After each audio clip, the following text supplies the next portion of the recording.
Oh, there we go. It's about freaking time you got. You're muted. There you go. Katie, you got to learn how to fucking encrypt your computer so you don't have fucking fireballs sent at you. Tell that to Math, bro.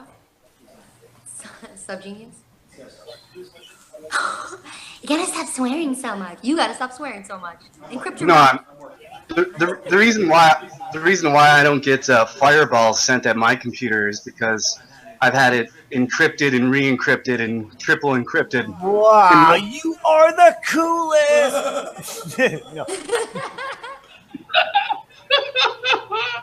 Yeah, you should learn how to do it. You should learn how to do it so you don't get fireballs sent at you. I'd love to know how to do it. Actually, send us information, post it in the chat, man. I'd love to know how to do it. Oh, I have no idea how to do it. I just got a guy who did it for me. Yeah, but that's the guy. No, that's the guy. That's Eric Dubay that did it for you. Yeah, that's the guy. Eric Dubay did it for me. Eric Dubay did it for me. I know.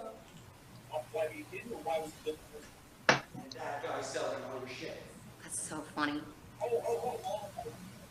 Yeah, this is interesting. Oh, so apparently, if you do this now, according to Roxy Love, yeah, I like this. I like this little woman. But according to Roxy Love, if you do this symbol, you're a Freemason. I know, that's what I heard. However, the guy that did start that is Nathan Thompson. Oh, come on. And he's a fucking piece of shit. Yeah, he's always trying to recruit me for Legal Shield. I just asked, I go, why don't you make a video explaining how Legal Shield works so then more people will join you? He's like, that's not how it works, man. He's an Avon representative, bro. It's a pyramid scheme. He may as well sell Mary Kay. You mean this guy's got people joining his thing? And he's I'm sorry. The only thing I saw was like a height requirement. It's like you have to be this high to get on the ride. Yeah, you're right, Matt. That's the first thing I asked him, Matt. I'm like, I go, why don't you just have a video explaining what Legal Shield is to people, so then it's not some big mystery, and it's obviously a Ponzi scheme because I've been in one. It was like one of my first jobs when I was like 15 years old.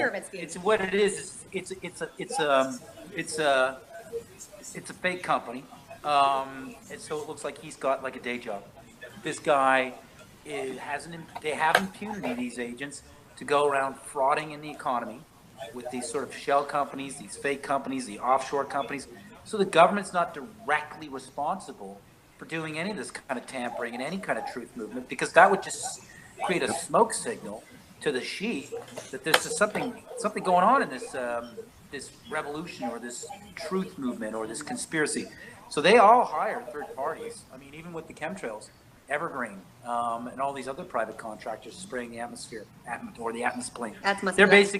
They're basically removing any responsibility in case they get caught. It's plausible deniability.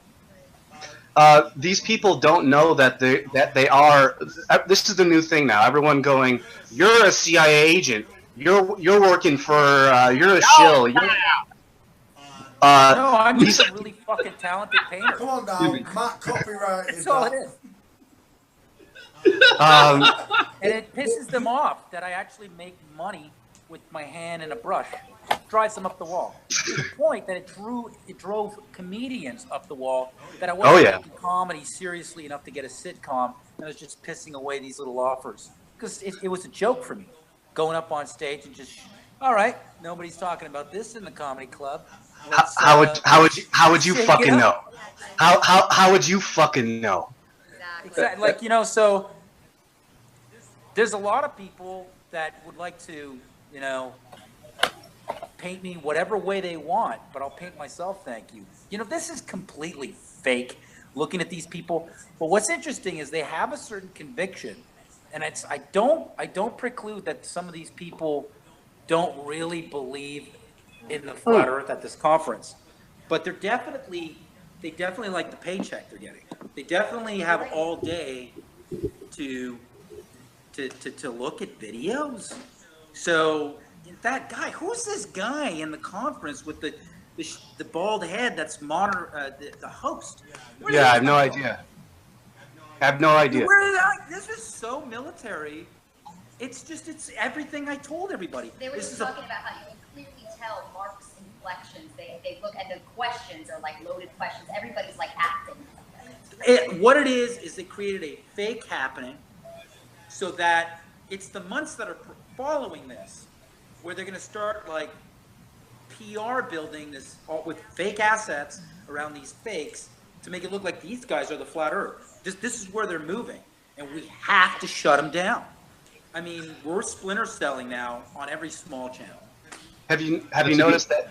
Have you noticed that Jake has been in hiatus? Jake he hit a wall and he lost his face. Yeah. Because he was running with all the science, and he hit a wall. I got the science. It's going straight. It's going straight, and it's just disappearing, Dumbo. He hit the wall. You just kept on running with that science, like. I mean, I'm waiting for his next video because he never really mirrored any videos. So he did a live stream. Obviously, you got to collect the money, and then he did the live stream. He mirrored Antonio's video, and then he hasn't done a video in a week. So I'm waiting for his next one. It's going to be a doozy, I bet. Where does he come back from, like, denying the time-lapse footage of the sun clear as day over the North Pole on time-lapse, and the camera's doing a 360? So I'm sorry, the camera's spinning 360 back to its original point. That sun just did a big, huge circular rotation around the North Pole, midnight sun, which doesn't occur in the south. So that was embarrassing. The North Pole. Yeah, that was embarrassing. Using the globe math devices and apps to try to debunk that. That was embarrassing. But so when I met him in person, face to face, I asked him, like what type of research you do and stuff, and he comes over to my place. Comes over to my place. That's his fucking research. Total recon. It puts my address on the internet. First time he meets me. Go on. Sorry. Jesus Christ, I didn't know that. But Yeah. So yeah, he doesn't. I'm just I'm too busy, and I don't have time. I don't watch anybody else's stuff. Oh, so your head's so far up your own ass that you don't keep your eyes on anyone. That's not good. What are you doing? Like Divine's robot? I've never seen, like, look, when he would come over, he would go, check it out, man. Look how much the chicks love me. He would shove his video of him playing somebody else's rock music without paying any royalties to that musician, and he would basically he'd go, look at that, see that, and he would play this video at a wedding like 3-4 times, like, check it out, how much these chicks dig me. And it's like, I need to drop across America and bang these girls. When is this going to fall apart? Like, because this is the mentality this guy had. He's an hour and a half away from me. I like the fact that I had a little sidekick, like parroting things and then going on a different angle. He did have that. I know you did. Knowing the punchline and then racing me to it, talking over me, and I thought it was cute and I let it go. But it was sooner or later. This guy, I had to use him to just move the thing forward because it was me up against all these military officials pretending to be like grassroots guys who just showed up out of nowhere with big subs and big view counts. In my opinion, the military now, in my opinion, they use, like, you don't know if you're a CIA agent. They're not gonna fucking pay you. You're not gonna be on their payroll. You're a puppet, no, they exactly. Get from me for free. That's the worst part. Exactly. You're gonna do all their bidding. And now you got Jake Gibson and D Marble, and these people are pointing fingers at one another for being agents. And it's like, dude, you guys are totally new. So shut the fuck up with you're a fucking agent, and you're both fucking It's a fucking mind fuck. It's very clear. It's very clear who's a fake. They say the fakes will say they're hiding God. So they're moving towards a belief system with the flat Earth, which is so that basically it'll never have the formidability to challenge the globe. as a belief system because it's an equal belief system. We're saying they're just hiding land. I mean, that's the pragmatics of that's what happened with the Renaissance. Like, see you later. I'm not going to be on your land, you aristocrat. And let me get this straight. I get to live for free on a lord's plot of land in Britain or in feudal France. I get to live for free as long as I go out in the field and I toil the food to feed the aristocrat. They woke up that was a form of slavery when there was all this free land in North America. Europeans had to create the Renaissance. No, not so fast. Look, music, art, it's free. You can make your own thing, have your own land. Because everybody was leaving Europe. It was getting so bad, they were punishing the peasants by putting scurvy and cholera on the boats. They were quarantining like hundreds of thousands of Irish immigrants in the St. Lawrence Seaway. And to this day, the Canadian government lies about it. And my friend, who's a documentary producer, was trying to get a film off the ground because she went into the archives, and it wasn't 6,000 Irish people that were quarantined with cholera on this little island coming into the St. Lawrence into Montreal. They shaved off 2 zeros. It was 600,000 fucking Irish people. And there's this plot of land that they wanted to build a casino over with Guy Liberté. This guy's always figuring in anything evil, including space. He's the only civilian that went up in space. And I used to like work with him and his brother so he could have his little private parties. That's how I found this all out. His brother told me in French Quebec accent one day, he's like, my brother's going to go to space, man. I was like, what the fuck are you talking about? This is 2001. He's telling me this, that my brother's going to go to the moon, man. He's like the head of Cirque du Soleil, and he's telling me this in 2001. And then the rest of them unfolded. Then there's like Mafia that with the head of the CIBC Bank, this guy Wallace Lee. I shouldn't even be saying all these guys' names, but all these guys were mob, and they were from different backgrounds, Italian, Asian. They're all Canadian, but they were vice presidents at these Canadian banks and working with the Canadian Space Agency and Cirque industry and having Hollywood parties in the space I designed. So I got to piece this together watching these people doing coke and partying with hookers. There's no fucking way that there's an outer space agency sending these cokeheads to space. There's no fucking way. Okay, so this is how this whole thing got off the ground. So I had to tailor it in a manner that wasn't so Luciferian and spooky. Equating this whole thing as I'm a NASA subcontractor, doing these floors to give them textures, which is part of what happened with these people and who I met through them. But that was the way to definitely, get people to start, look, I painted it. We painted it. Then it was like, here's an example of me painting the globe. People are arguing with me, telling me my painting's a photo. You know I painted this. So now who's crazy? So it's like, this is what slowly built the flat Earth. It was by debunking the globe and the heliocentric model as just a collection of artwork and CGI. That's what fucking started this. You got to take out the globe to actually revisit the flat Earth. And that's what I offered the world. And these guys, this is the military in full panic. The Queen and the Pope's military in full panic that somebody debunked the images of the globe and all the heliocentric model as a mere collection of artwork and CGI. They're in full panic mode. They deployed a curriculum. They started developing 2013, 14 to deploy, allotting the budgets through these dark PR firms.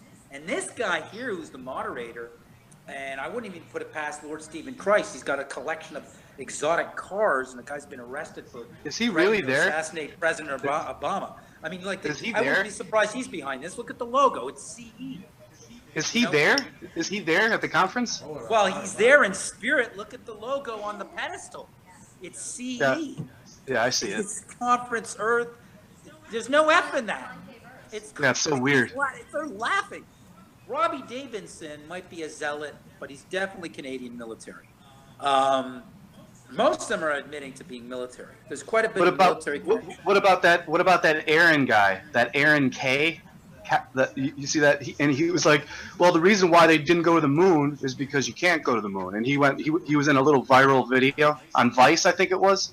You guys, that Aaron K chick? Dan on like Instagram. I don't know. We're gonna have to do like a flat Earth convention, Las Vegas, versus Antarctica, or something with Antarctica in the thing, so people can know that okay, this is the real me that we want to hear. Is the beginnings of a gathering of people that are moving us towards the final proofing and an expedition, and then like we're building out this facility. It's going to be gorgeous. It's going to be Willy Wonka. It's going to be very no one's going to be able to go in there and say we're a bunch of freaks. We put the crystal very resin intelligent down, and we haven't even seen what it looks like. We put the resin We down, left. and we just left. We left because we put down the base coat in the front, and we covered like a saber coat where we're going to have a flat Earth with all the multiple geothermal sections in the back room. So yeah, we're fully building a facility. So you guys will literally in Las be able Vegas. to come and live stream from. Yeah, we're gonna have like Wi-Fi section. Exactly. Yeah, we're gonna have people come out and do live stream on their channels, use the space, the NASA channel, all sorts of people that we want to build up that are witness to what's going on. And yeah, we're gonna continue to divide the flat Earth. We're gonna embrace this term where we're dividing. We are dividing the chaff from the wheat. We are isolating and quarantining the fake flat Earth. The fake flat Earth is anybody who says they're hiding God and not land, and then equating this to a belief system, and not talking about Antarctica. It's so easy to spot the fake. It's the person who won't talk about settling us through an expedition. And on top of it, our expedition, we want these domers. We want everybody who's at this conference. Yeah, to be Alex their own Jones, boat. Joe Rogan, Stephen Hawking as his last mission. Stephen Hawking's last mission. I think his we final should have expedition. Six Stephen Hawkings in each one, right? It's just a puppet. It's just a wax dummy in a wheelchair. Just a skin bag. It's a bag. It's a bag of. Oh, wax. did you ever get to book him? Did you ever get to book him? Oh, that no. And his bookings are very controlled. No one. He's tough to book. There's no booking. They wouldn't even get back to me in that video. The whole thing was like she didn't know how to book him, but they represented. So you represent Stephen Hawking. Yes, we do. Well, do you know about any information on how we might be able to book him? No, I don't know how to book him. But it says But they they represent his bookings. That's right. So why am I calling you? Well, it was nice talking to you and debunking the whole thing. We'll still do a Stephen Hawking dummy, but obviously I'm gonna have to pay for this. I mean, they were changing the password on, was it GoDaddy or GoFundMe? I couldn't get in. They were changing my password. I have this woman, Peggy Denton. I said, Peggy, get up. In Arizona, I'm going to need an eyewitness account because an eyewitness is better than an image. That they're like, I'm going to reset the password. And I reset the password in front of her. And then I reintroduced the password, the new password, and it wouldn't log me in. So she saw that, and then finally we did it, and then boom, she was a witness, and then I got in. And I was like, it was so scary, I basically stopped the campaign. Everybody goes, why don't you do GoFundMe? Why don't you do Kickstarter? That's why. It's like, you can't be accused of fraud. We were having problems with eBay. USPS was not sending the shirt out. So we were doing double shipping. It's not Katie's thing to remember addresses and stuff like that. We had problems with a printer who misrepresented that he was a printer, he was a broker. This motherfucker. Anyway, so there was a lot of problems. It was easier for me to send the shirts out myself. But I always had problems with eBay and USPS losing the shirt. So it's like, am I going to go on Teespring to sell a shirt to make it easy? Problem is there somebody on Teespring selling my exact shirt? So which one are they going to choose? Is Teespring going to favor that person? So anything online with me it's not easy. It's not easy. So we got to do this offline. But these guys it's a walk in the park to say they're hiding God in an enclosed system. Anybody talks about Antarctica is a target or shut down. And there's no conversation about Antarctica at this conference. It's clear it's contained. It's controlled. It's fake. It's clear. That's how you know. Anyway, so anybody else have anything on that? Anybody noticing anything about Antarctica being spoken about at this conference? Nope. I haven't, no. Nothing. Just unbelievable. So like you're having a conference and this is settled by what's beyond Antarctica, but nobody's talking about this? Sorry, I'm reading comments about that. The Roxy Love chick who's at the conference, and she's calling out Mark Sargent. She asked him if he was a Freemason, and or somebody. She asked somebody if they were a Freemason, and they said you don't want to get into this with me, and that was at the and that was at the conference just now. This is out loud.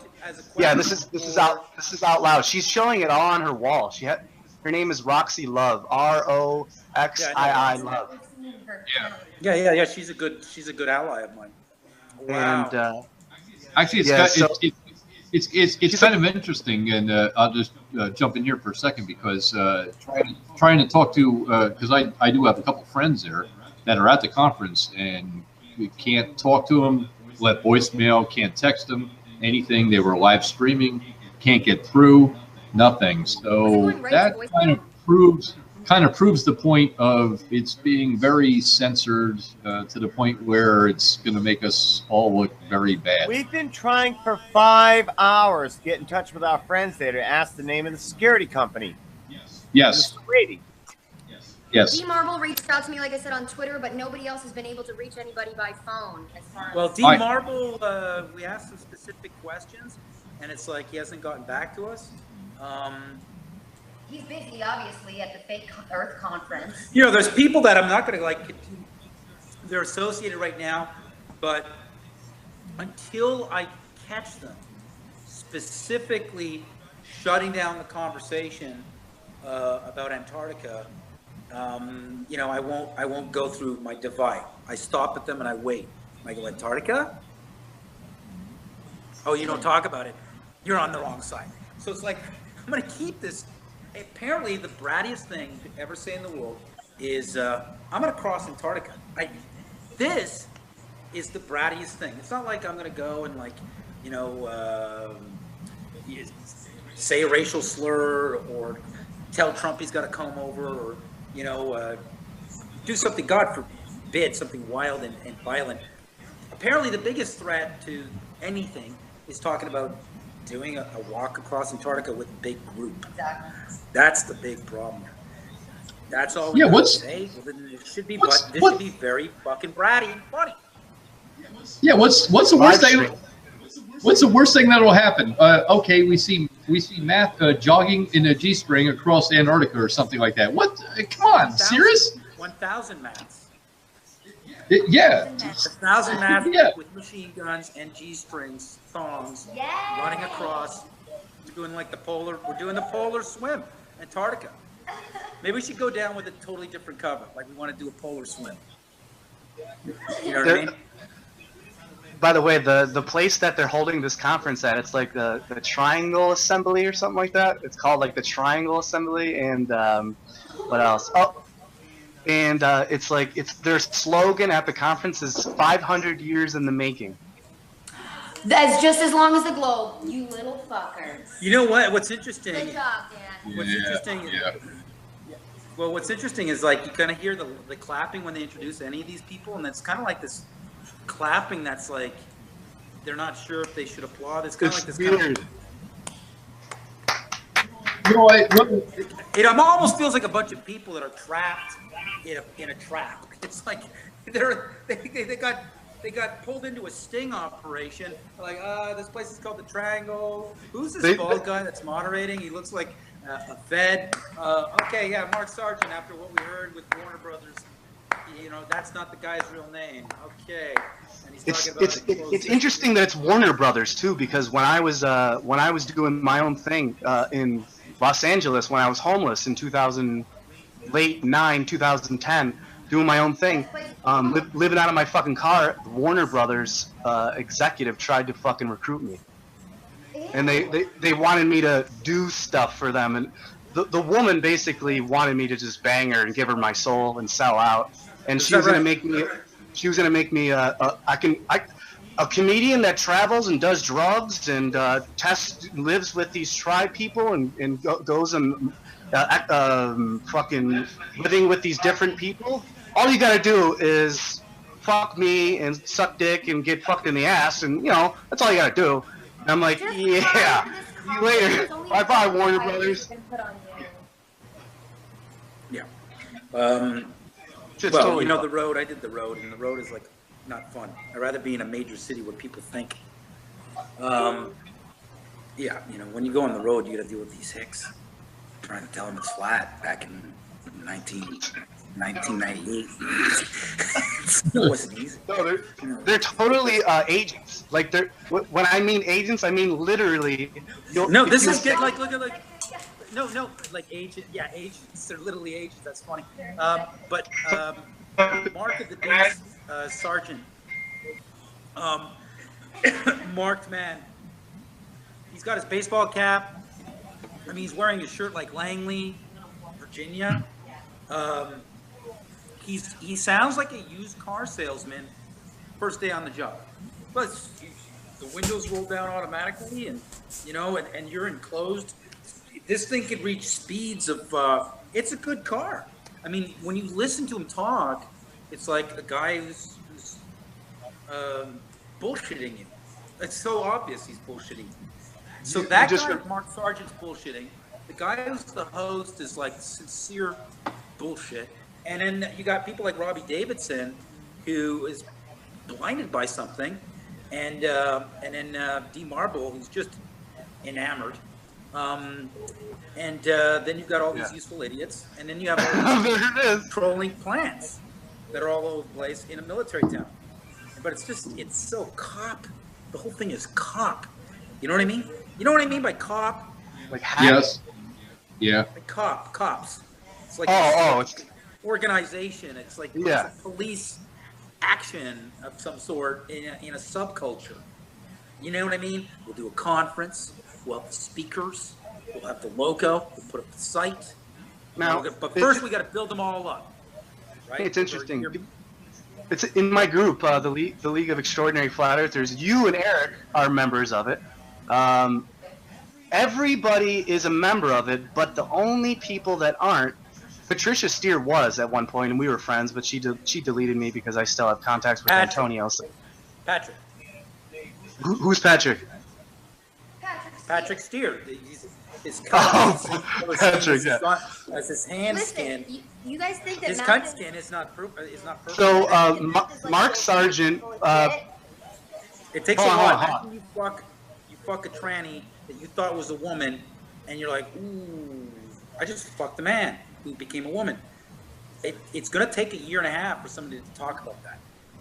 And poor Antonio, fucking guy, man. He's got incredible detail. I mean, he went into detail about this in his apology, and when he said the vagina was like the same skin as like a skin graft, like surface skin. That's like really weird and tedious detail.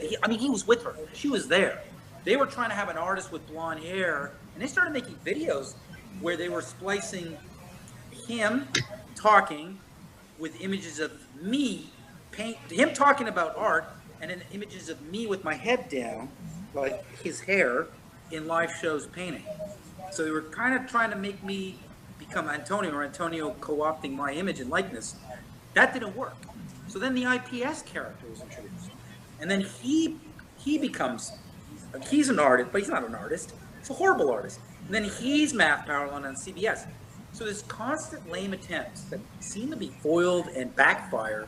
Didn't really work because I'm a big mouth and I'm on it. And Antonio didn't bite the bait. And then Antonio gave me all these goodies about Patricia Steer, which corroborated my suspicion that this woman's some sort of intel, and Mark as well. And then after a year, he comes out and he says, look, that wasn't a woman's vagina. That takes a lot for a straight guy to come out in public. And look, I fucked a freak. It wasn't a woman. Why Antonio's getting buried and why there's a smear. And there's a smear on him. And it's like, you look at her closely, and I didn't think much of it. I thought, okay, they're going after her. And I got to watch out how they go after these fakes, because they might go like today with Dennis Sluka. He was like, I had a baby with Patricia Steer in Croatia, and I'm a Russian spy. And he took a reptile and he went on all these things. I never accused him of that. I accused him of being a Hollywood cast actor since day one because of the sound of the script that he reads from is like Unsolved Mysteries or like the final edit of Loose Change or Zeitgeist. It was all that sound and intonation of Twilight Zone. And it was familiar for the consumer who watches TV. I'm going to go into this. But, and his audacity after I said, I'm not choosing sides between you and Dubé. What's going on here? I don't need either of you. Dude, you've been in this for 4 weeks. You don't need the guy who started this thing on the internet?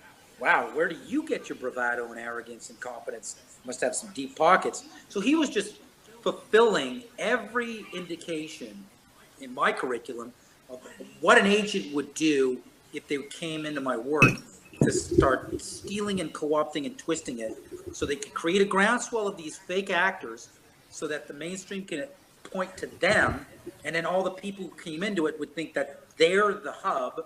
And then from there, so what's going to happen at this conference is it's not over. This is their fake happening to make it look like they're the core of flat earthers and flat earth researchers.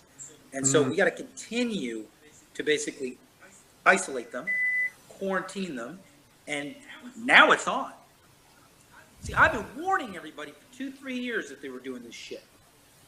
Now it's fucking on. So now we have to stay very vigilant and watch these guys and then just point out, they're never talking about crossing Antarctica. They're keeping it into like sci-fi culture and X-Files, and they're shutting down anybody who brings up Antarctica or even me, because that's how you settle it. It starts with photo painting, ends with Antarctica. And now my concern is that if we keep pressuring them about not talking about Antarctica and you're a fake, they're going to start talking about it and they're going to fake an expedition. So we have to call that out as well. How do you police the results? Where's the money coming from? So these are the gates these are the little ploys they could pull. While we're also going, this guy's trying to start World War III because we're all waking up, it's not a fall. So we got to continue to be vigilant on all these fronts that I've been vigilant on so that this thing has a proper day in court. And that court is basically crossing.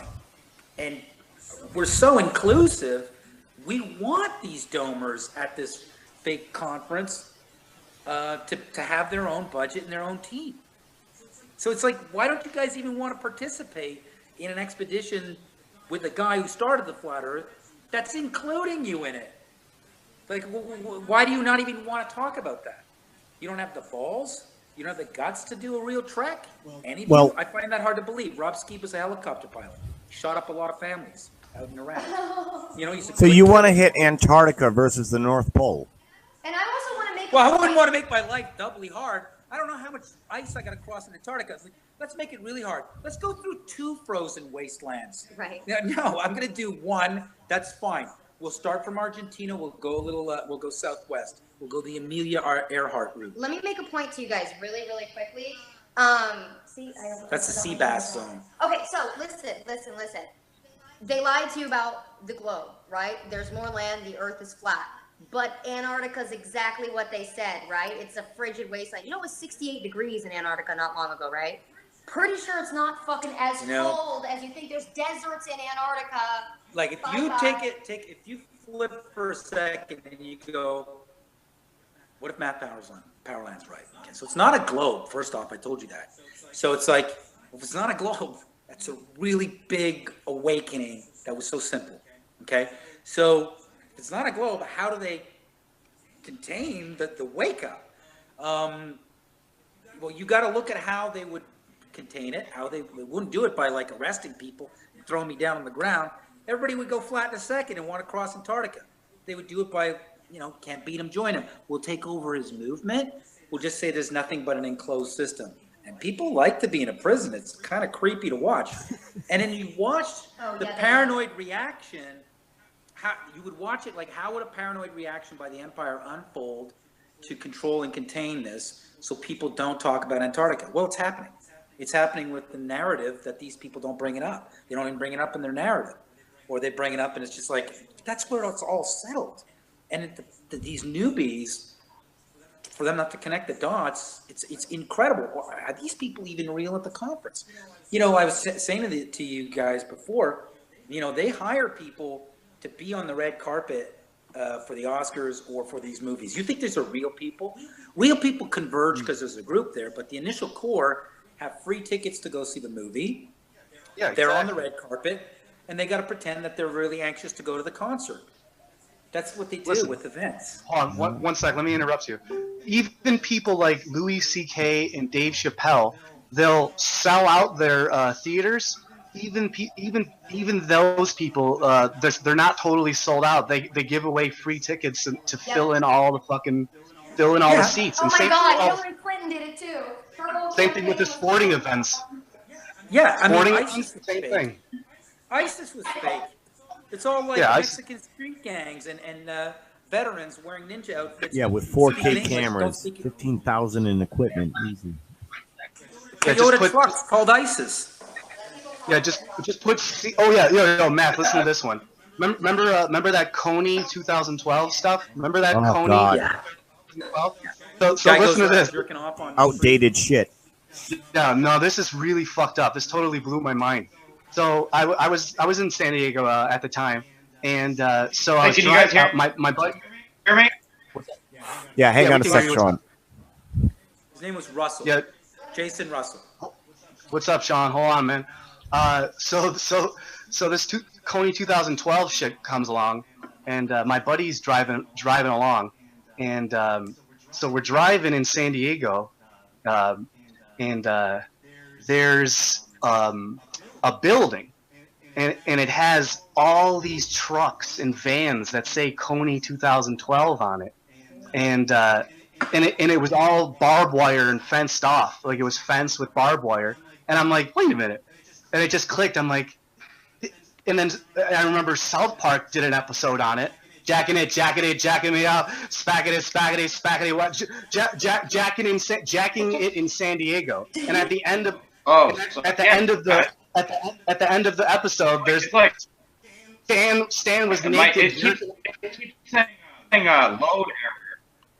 Yo, just mute yourself, dude. I'm in the middle of Stanley was jerking off in the show. Yes, Stan, the main character, was naked and jerking off in San Diego, and yeah. And like I've seen it, and not only did I see the production, the building where they were filming this bunch of, by the way, ISIS, just put a CR in front of ISIS, and they got crisis actors, and I was walking around San Diego at an inner little junction, and I seen a bunch of homeless people jerking off. No joke, a bunch of. I'm like, what the fuck? And I'm like, this shit is. I was just totally mind blown. But it was right around where that dude, where the building was with the Coney 2000. And I'm like, what? This is just so. And I go like this. Do you think it was some sort of public masturbation signal from the cell phone? I have no idea. I think just pull it out and then just like. Honestly, they're like veterans. They're veterans. They're veterans that don't get help from the government, and they spend their time with signs that say "spare some change," and they jerk off on each other. But no, I thought I thought that shit was crazy. And I'm not the only person who's seen it. My buddy who was driving me, I go, look over to your left. He looks over, and there's a dude jerking off right next to him. Fucking homeless guy jerking off. I put out the one of the Flat Earth stand-up bits where I said, if I have a big budget, I could have every one of you in the crowd and around the world within 48 hours, about $1 billion budget, where I could start just putting the word "wap-pa-pa-pow" out there. Oh yeah. 48 hours. Everybody on the internet saying "wap-pa-pa-pow." That's how fucking stupid you are. And then they did it with Coney. So within 48 hours, everybody's going Coney. And it was just like, this is wap-pa-pa-pow. These people copy. They take all our material. They take all of your material or anything, your original ideas, and then they put it on national television or in books, and then they take it like it's their own, and they don't give you any credit for it. You know Michael Rappaport, the guy who works for Barstool Sports. Michael Rappaport, he's like a comedian He's a big sports guy. He's the redheaded comedian. Kind of actually looks a little bit like you, but not. But I'd have to see him. no, you're much better looking. No homo. But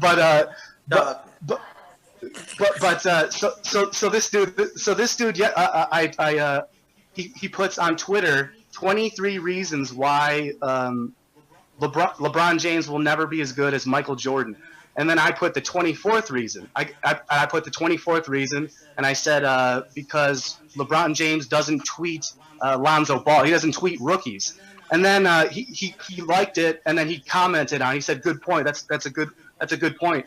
And then I saw on national television 2 days ago, he goes, listen. He was getting questioned about his chapter in his book, 23 Reasons Why LeBron James is. He goes, we got a 24th. Yeah, he goes, you got a 24th reason now, because he doesn't tweet rookies. And I'm like, dude, you just totally took that from me, and you don't give. And I tweeted him back. I go, yo, you totally took that from me. You owe me a slice of pizza. Like, I'm not trying to be a dick saying you owe me money or your job at Barstool Sports. You owe me a slice of pizza at least. Well, yeah, that's just it. You got to basically, we live in a world where so much information is like, yeah, I'll have some. It's eggnog time. It's eggnog time. It's that time of year. That time of year. It's that time of year for some gognog. Yeah, no, we're definitely, I would say, where they're saying in this conference, this is the beginning of us moving towards the mainstream. The intel and the deep pocket behind this little fake theater, this Coney theater for the flat Earth, this PR stunt to make it look like these guys are the flat Earth, it's starting now. So it's like, and then they're going to do a UK. So we gotta finish our facility. We're going to have a convention and festival with a focus on Antarctica, and we're looking for players and speakers that are like. Way more interesting than these people. These people are boring. They're blowhards. I can get interesting if you want. There's nothing meaty going on.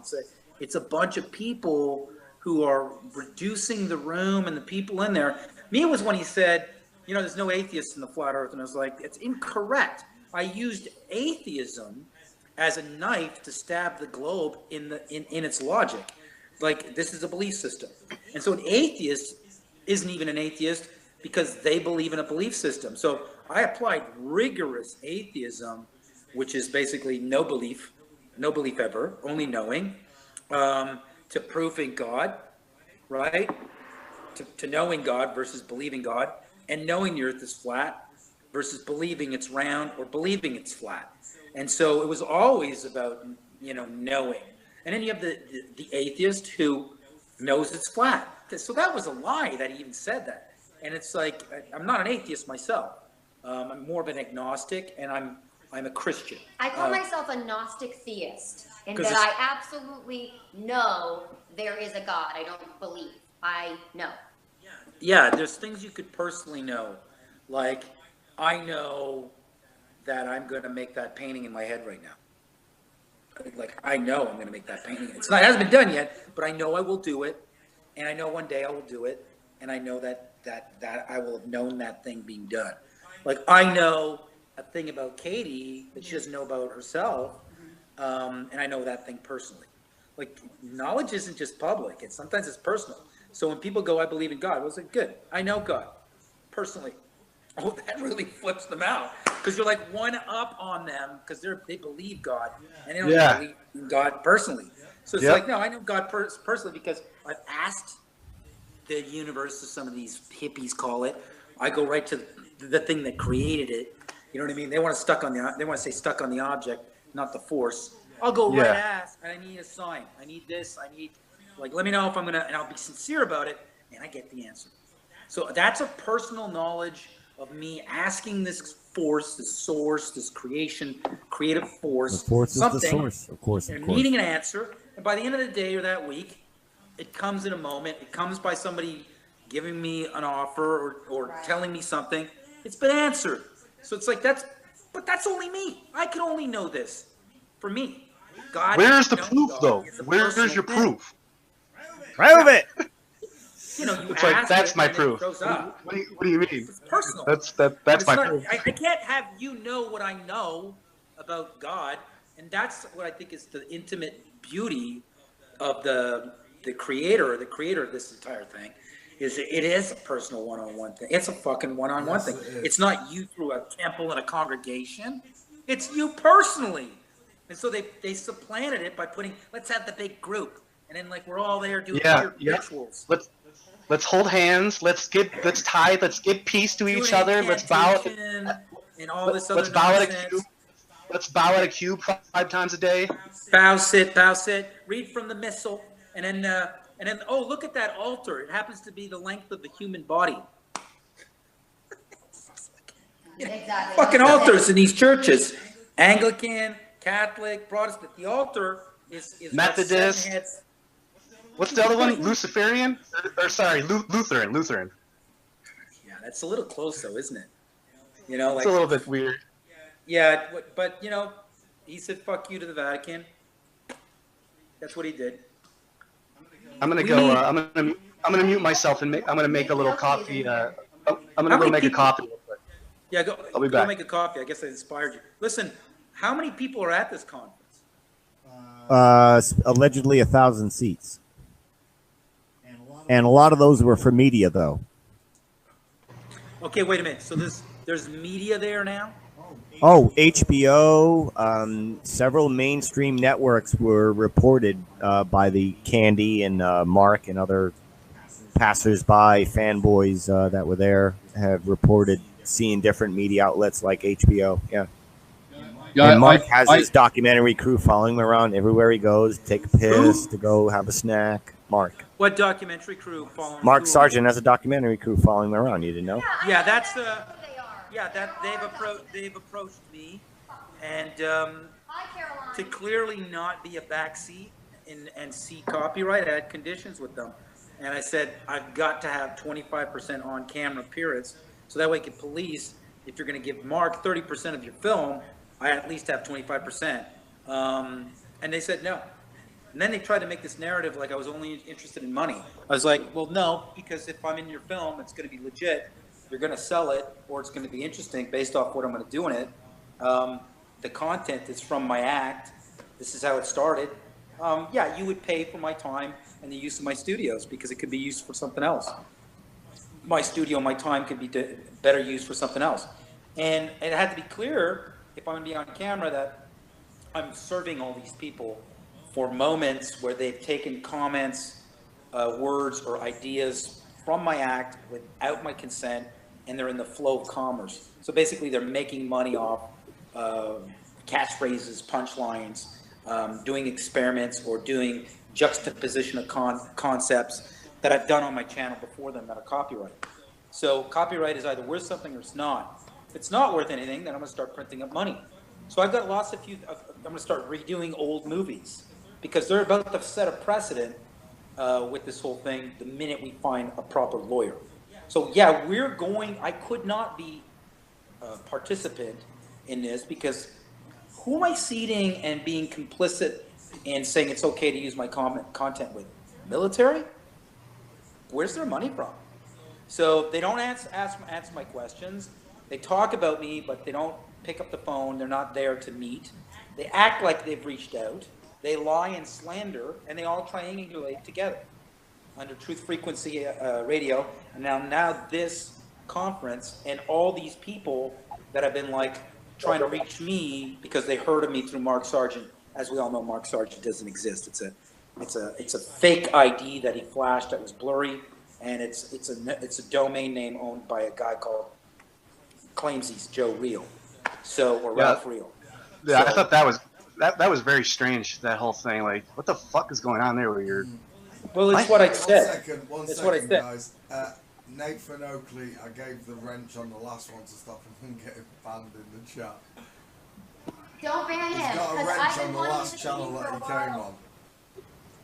Well, what's interesting with Nathan Oakley is, like, I appreciate the kudos he did on the Vice towards me. Well, I'm explaining him right now. And I won't quarantine Nathan. We'll continue to approach Nathan like he's just extremely naive. But what was kind of query-worthy was when he insisted in the demeanor of Patricia and Mark as some form of indication that they're legit, that they're boring normal people.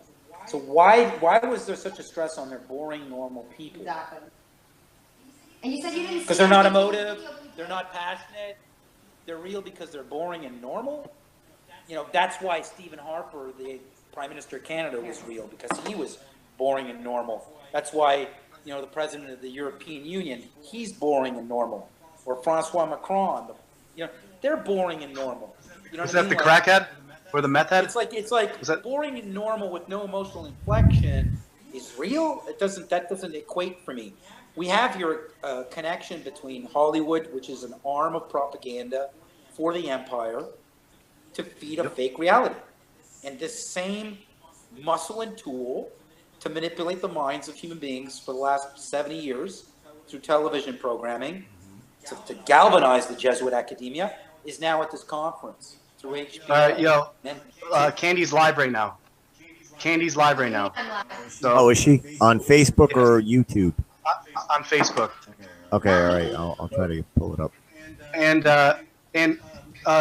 Pancho, could you present me real quick, and I'll show you, and I'm going to show you something. What Katie? Just real Not quick. me. Different Katie, right? No, Pancho. What's Pete. He presented. So you can see my shit. Yep. No, I don't care. All right. See, look. I can see you. I can't see what you're presenting. Oh. Oh snap! Karen B's on camera. I'm gonna present. So do you see? No. Oh yeah. So how do I? Oh yeah. So fucking. Put it on Chippy Could Watch, you? get it. How do I share? How do I share my screen with you? You don't know how to share screen. Yeah. Flat Earth Facility. We're having our own little conference, you What about fuckers. Flat Earth Facility? No, we have 1,000 great names. Don't tell them any. Yeah, we gotta brainstorm what we're gonna be calling this. Hashtag shut it down. Yeah. So What are you trying to present there, Have you guys all seen the Bigfoot video I did? There we go. My name's Karen B. Hey guys, I got a lot of Bigfoot footage. You guys want to see it?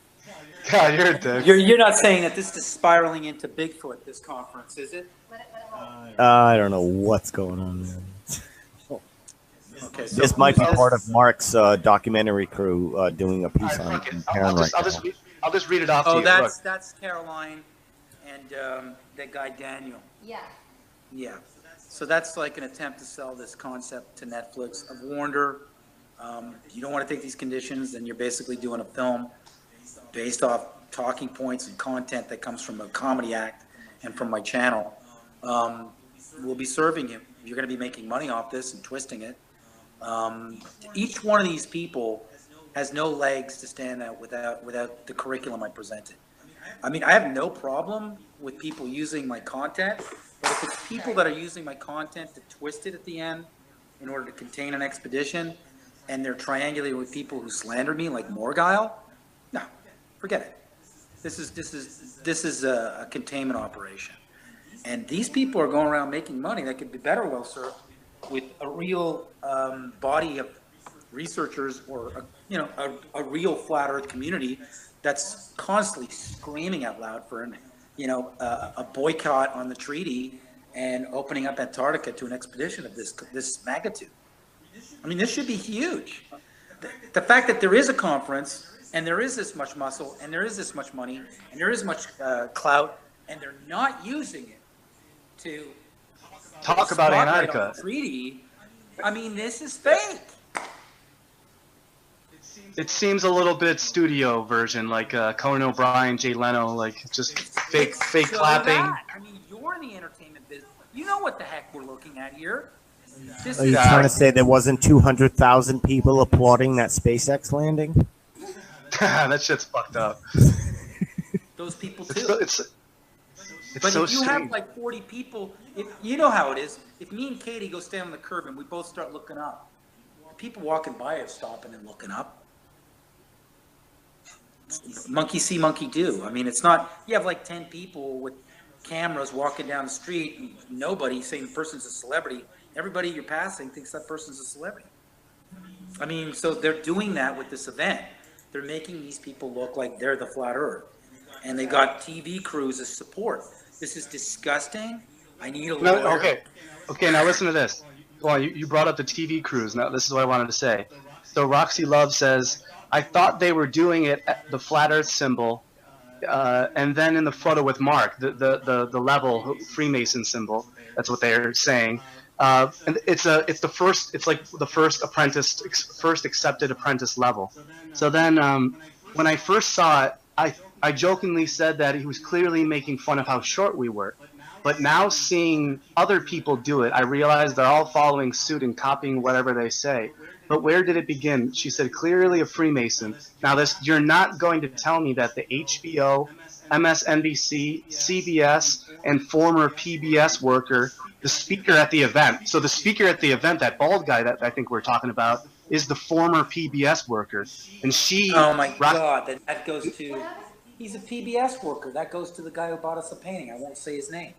So PBS involved. Oh, that's right. So it's HBO, MSNBC, CBS, and the former PBS worker. And that's the person that she asked, is he a Freemason? And he said, he said that you don't want to get into that with me. And this is... Wow, so they're being bullies quietly with the people that are asking questions. Guess what? That guy's That's what that means. Can you ask Roxy if the tone of that was like a warning, where it was almost like arrogance, like you want to fucking go? She asked him, is that a threat? Are you threatening me? And he got mad. Like, it was weird. There's people that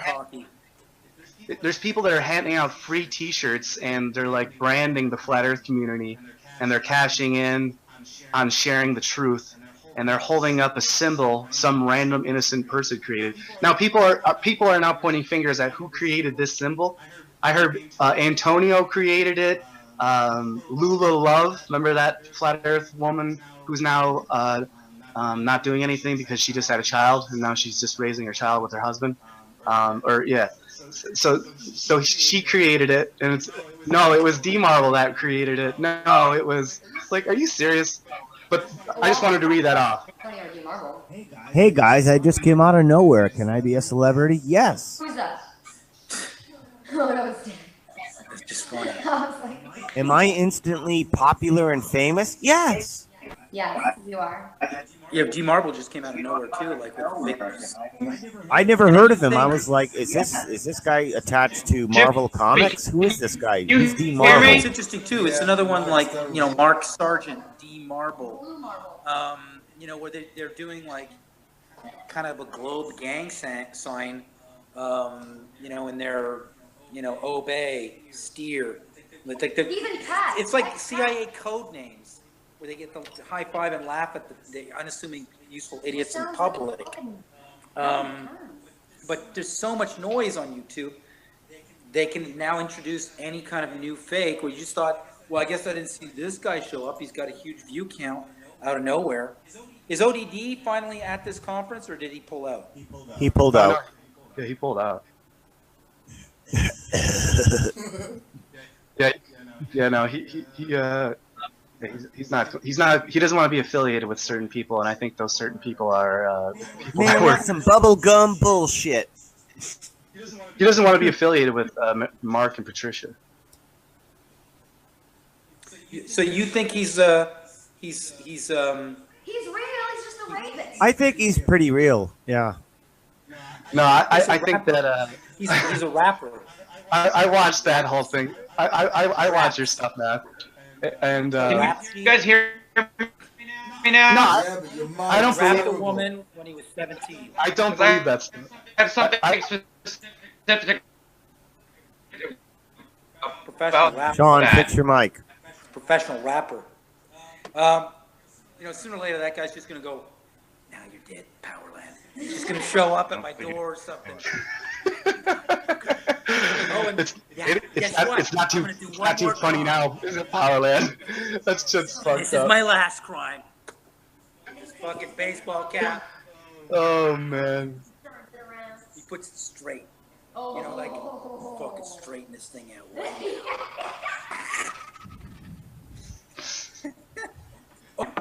Nice. See, it's good to actually have some fucking actors and comedians in this thing. That's how it started. You're an actor. That's how it started. That's how the whole thing started. You know, acting on stage as a comedian, and it created such a fucking panic. The military had to deploy all these fakes. That's how much it was like. Look, George Carlin, after his last show, heart attack. Patrice O'Neill was really getting like, you know what was going on. I used to work with Patrice O'Neill. I used to show up with Victor Varnado, Victor Varnado, the black albino comedian. He did some bit parts in movies with Eddie Murphy and stuff. And, that movie. We'd have to see a picture. With Arnold Schwarzenegger, End of Days. He plays the guy on the subway. I mean, Victor set me up with the same managers, Bill Burr and Patrice O'Neill. I remember going into the Comedy Cellar with Victor and sitting down in the booth, and Patrice coming up going, "You're in my seat," and I go, "What is this? A high school cafeteria? Yeah. Like we read the big wall. I'm sitting. Did you carve your fucking name here?" I just went boom, boom, boom, boom, boom, boom, and he's like, "Who the fuck is this?" And I'm like, "I'm the guy who's going to start making you guys talk real shit on stage." And so they would watch me go on stage after 9/11 and go, "Oh my God, the crowd is ready for this shit." And then boom, that's what I would do with these comedians. I would let them know it was okay to go further than talking about a TV show reference. If you look at Patrice O'Neill, he was playing that game for a while, and then all of a sudden he was on Alex Jones's show, and he was depressed for a long time, and he was like, "Man, he's like, I'm not even funny anymore. I'm trying to find my funny again." He was doing his shtick. Bill Burr was doing his shtick. We all went out and did a showcase out in LA, and the only person that got invited to any of the studios was me. So they all started like reworking their craft, and I'm going to get edgier and more truth. I was the only one.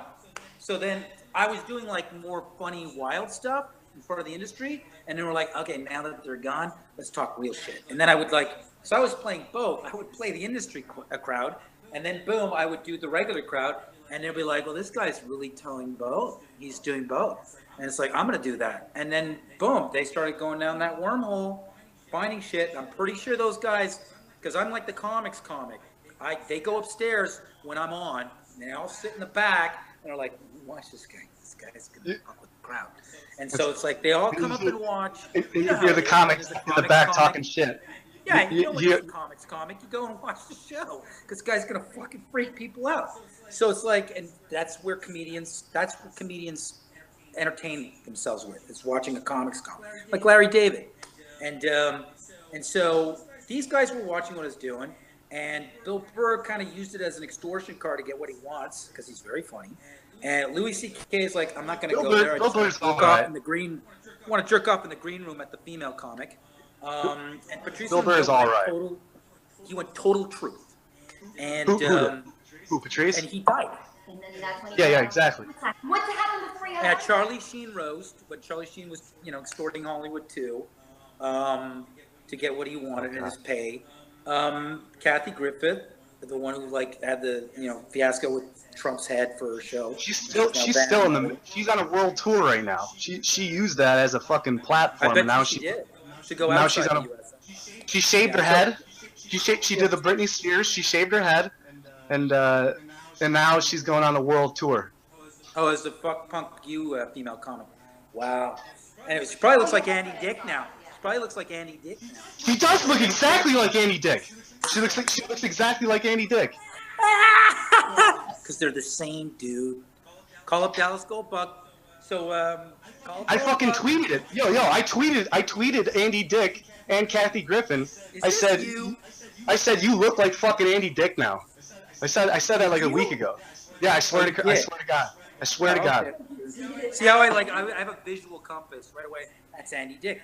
Kathy Griffith's shaved head. That's Andy Dick. So it's like I could figure it out in my mind. I was talking with Tom Green on his web show, and Isn't Andy he in Dick. Vegas? Get it? Yep. His writer, okay? Now his writer contacted me. Get back to your Tom Green story in a second, but you got to tell him if you're in contact with him. Now his writer. I talked to his producers. I talked to Tom Green's producers. Well, one of his writers from Ottawa was Flat Earth in 2015, disappeared. And he says, I'm trying to get Tom to look into this, and I think Tom will just roll with this. And he just disappeared. So I think he told Tom about this. Did you tell Tom Green about this yet, Flat Earth? I don't think I think I might have mentioned it on Twitter, but no, not really. No, I didn't bring it up on. You should tell him. It's okay. Let me handle it. Put him in contact with me. One of his writers. I can find it in my. Let me look at my FB message box. I think I might be able to find it. I'll just type in Tom Green now, and I'll give you the guy's name. Now, this guy wanted Tom to go flat. Tom can go flat on this, then boom, we got to get Tom Green is the original, like, he's the original fucking. He's back doing stand up, and he's touring. He's and in doing Vegas, isn't he? Yeah, I think he was. That's where that's where his last big thing was. Yeah, that was like a week ago. So but he's always in Vegas right now, apparently. Yeah, that's where he's. That's where you do the big stuff. Yeah. Okay, well, let me look and see what his writer's name is, and then I'll give it to you. And then, I would hope, just to butt in here, I would hope that Tom Green would actually come out, because he came out early with a bunch of stuff where nobody got. Several people did get what he was saying. I would hope that he would come out and just put it out there.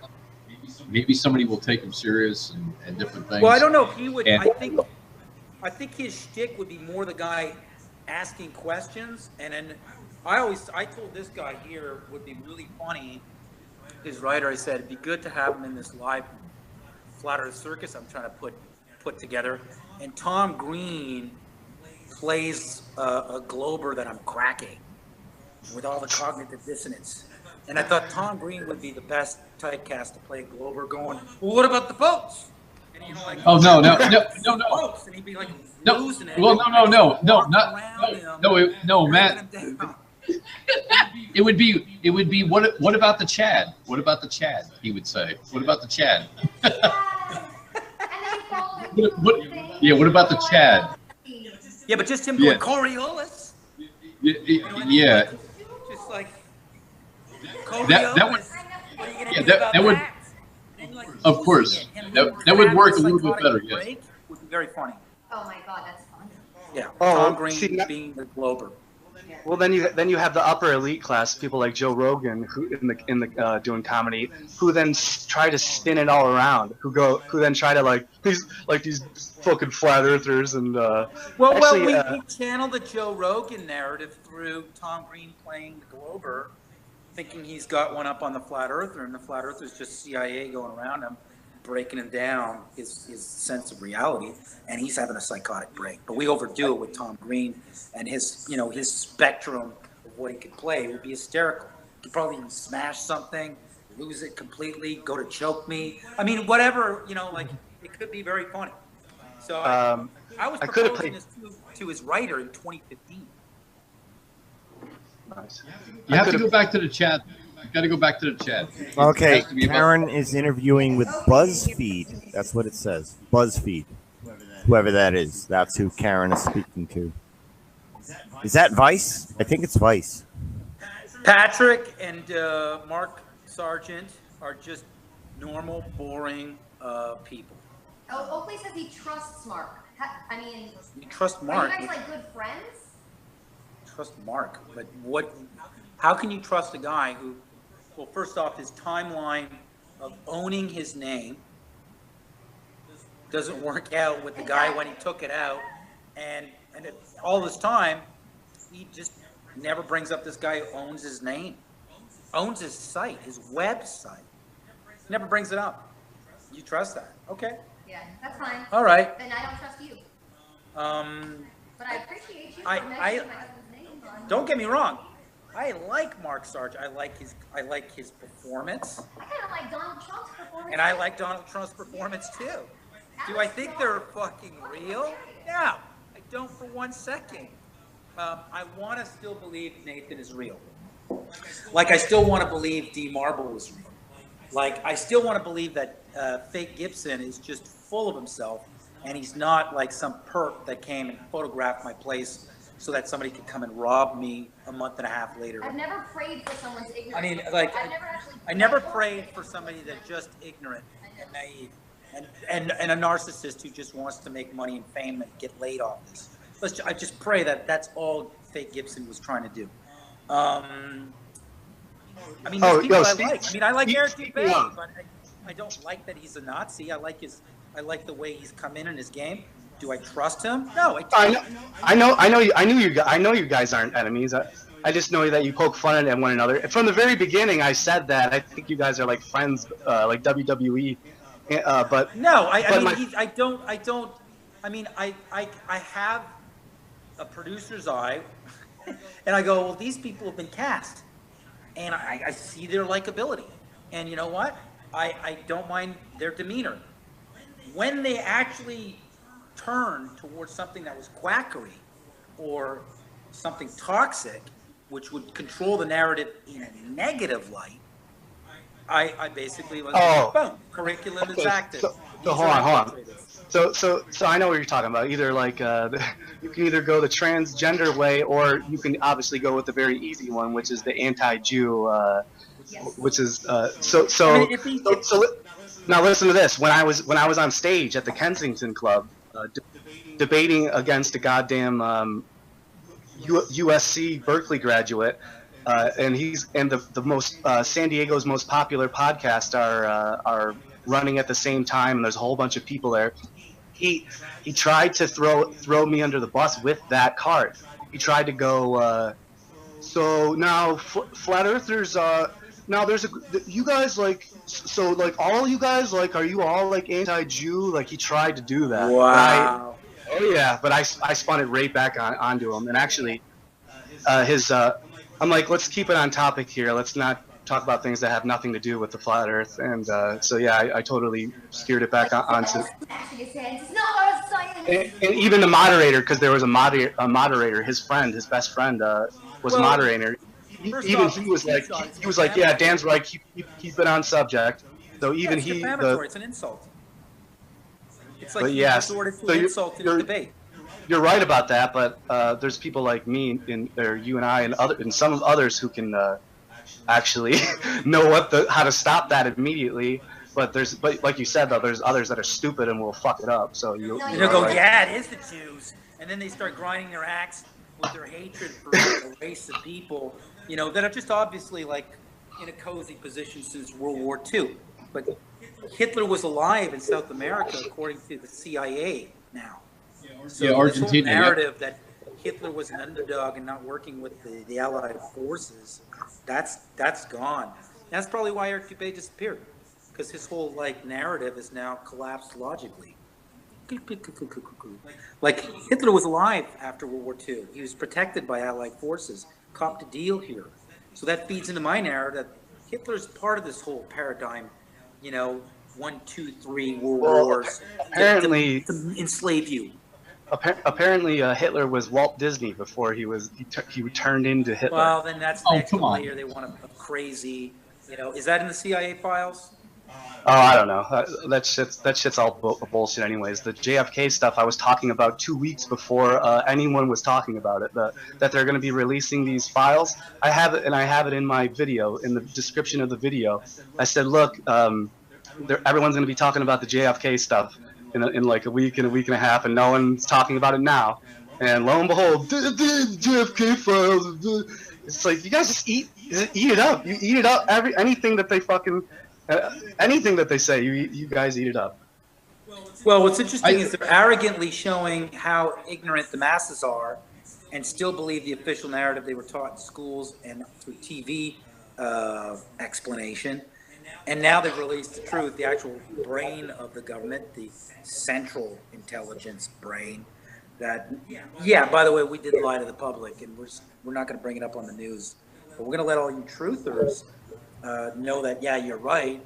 And they're still going to be fooled. And we're still not going to let the news talk about it. The news still won't talk about it. So how do you like them apples? It's like gaslighting every conscious critical thinker who's awoke in the world. You know, like just, and then they're kind of like, see how much we control those fucking dumb sheep? They're controlled by TV. So it's like this weird Luciferian coming out and still like, what are you going to do? There's nothing you fucking do. We killed your president. And they don't fucking even believe us admitting it. I had a mind fuck the other day. I had a total mind fuck the other day. Now, the Discordian Society was totally involved in the assassination of JFK. And the Discordians was it's really fucking weird, long story. But so now I was thinking, now Robert Anton Wilson and some of his friends were linked to obviously to bird that. Now I was thinking maybe, and actually some people say that Robert Anton Wilson and his friends were behind the assassination of JFK, and so I was thinking, what if now I'm like, what if actually they created that cult, the group, the religions that they did, and they actually came together and were like, you know what, let's kill JFK. And then they actually went and they killed him. They assassinated him, and they did it. And they're like, wait, it's us. Like we did it, and we're the most powerful. And then then they started creating all these stories, and then these conspiracies, and they wrote about it. And now and then people are like, well, did you do it? And are you the leader of the Illuminati? And Robert Anton Wilson's just totally fucking with it. Maybe, I don't know. On Tuesdays I am, but it's just like. The whole thing, I thought about that myself the other day. I totally just mind fucked myself. I'm like, wait a minute, but hold on.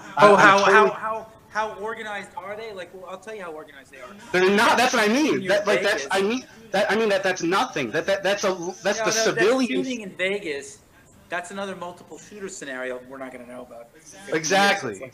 50 years, then we'll let you know. Exactly. So now hold on. My roommate, my buddy. My buddy, he was here when Jake Gibson was here, and he meets these characters that come over. Flat Earth Asshole, Kyle McDonald, one Red Paper Clip guy came over the other day.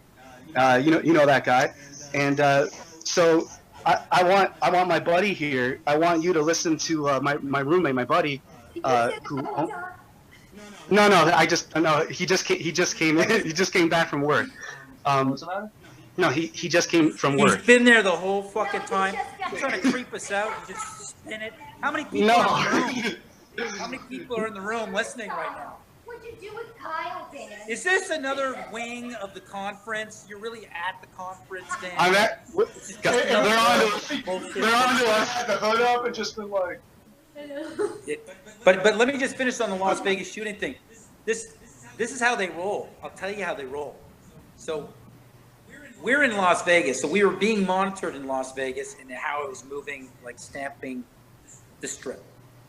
Because me doing these huge pieces of real estate art, and it going boom, boom. It's a lot like an astronaut colonizing the surface of a new world, coming in and putting the flag. So every time I do a floor and I'm doing it on the strip, it's like another fucking 0.1 for the flat earth. Boom. It's like you can't say that the guy who did this. It's like risk.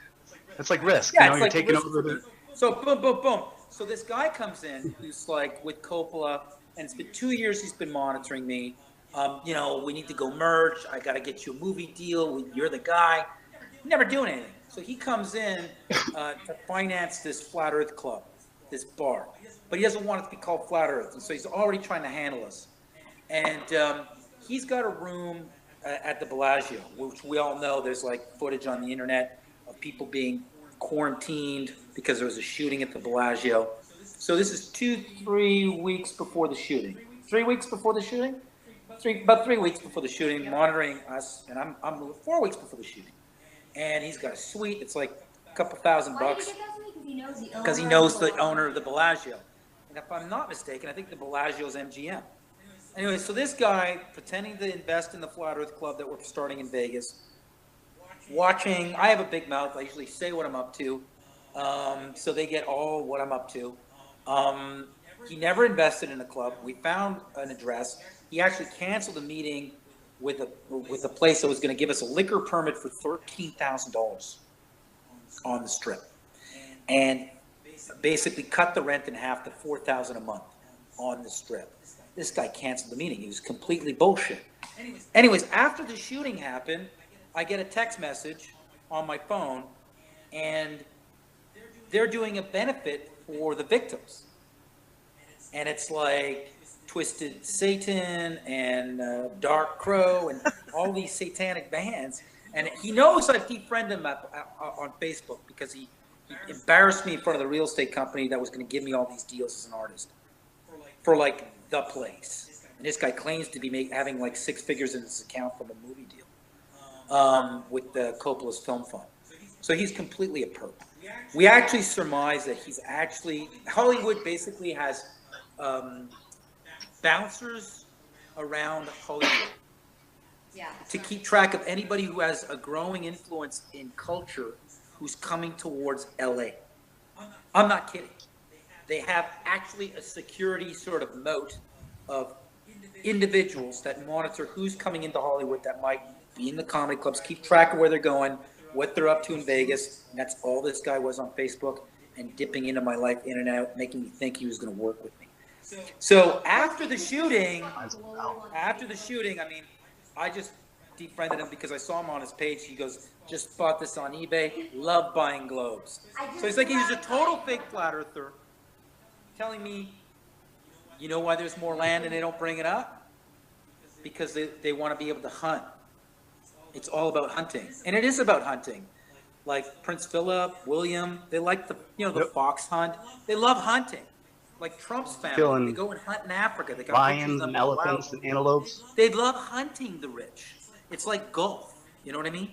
So it's like probably hunt fucking humans like the fucking pest. He says to me, they want to hunt. Don't ever use the pest as a reference for hunting. Who's surviving the game? He goes, remember that movie? They want to hunt, and they don't want to affect the environment. That's why you're not allowed to go there with your cigarette butts and your Bermuda shorts and your beer can and throwing it and all this stuff. And it's a lot warmer. The pictures of the frozen wasteland, that's just so, there's several gates before you actually have a military gate that stops you.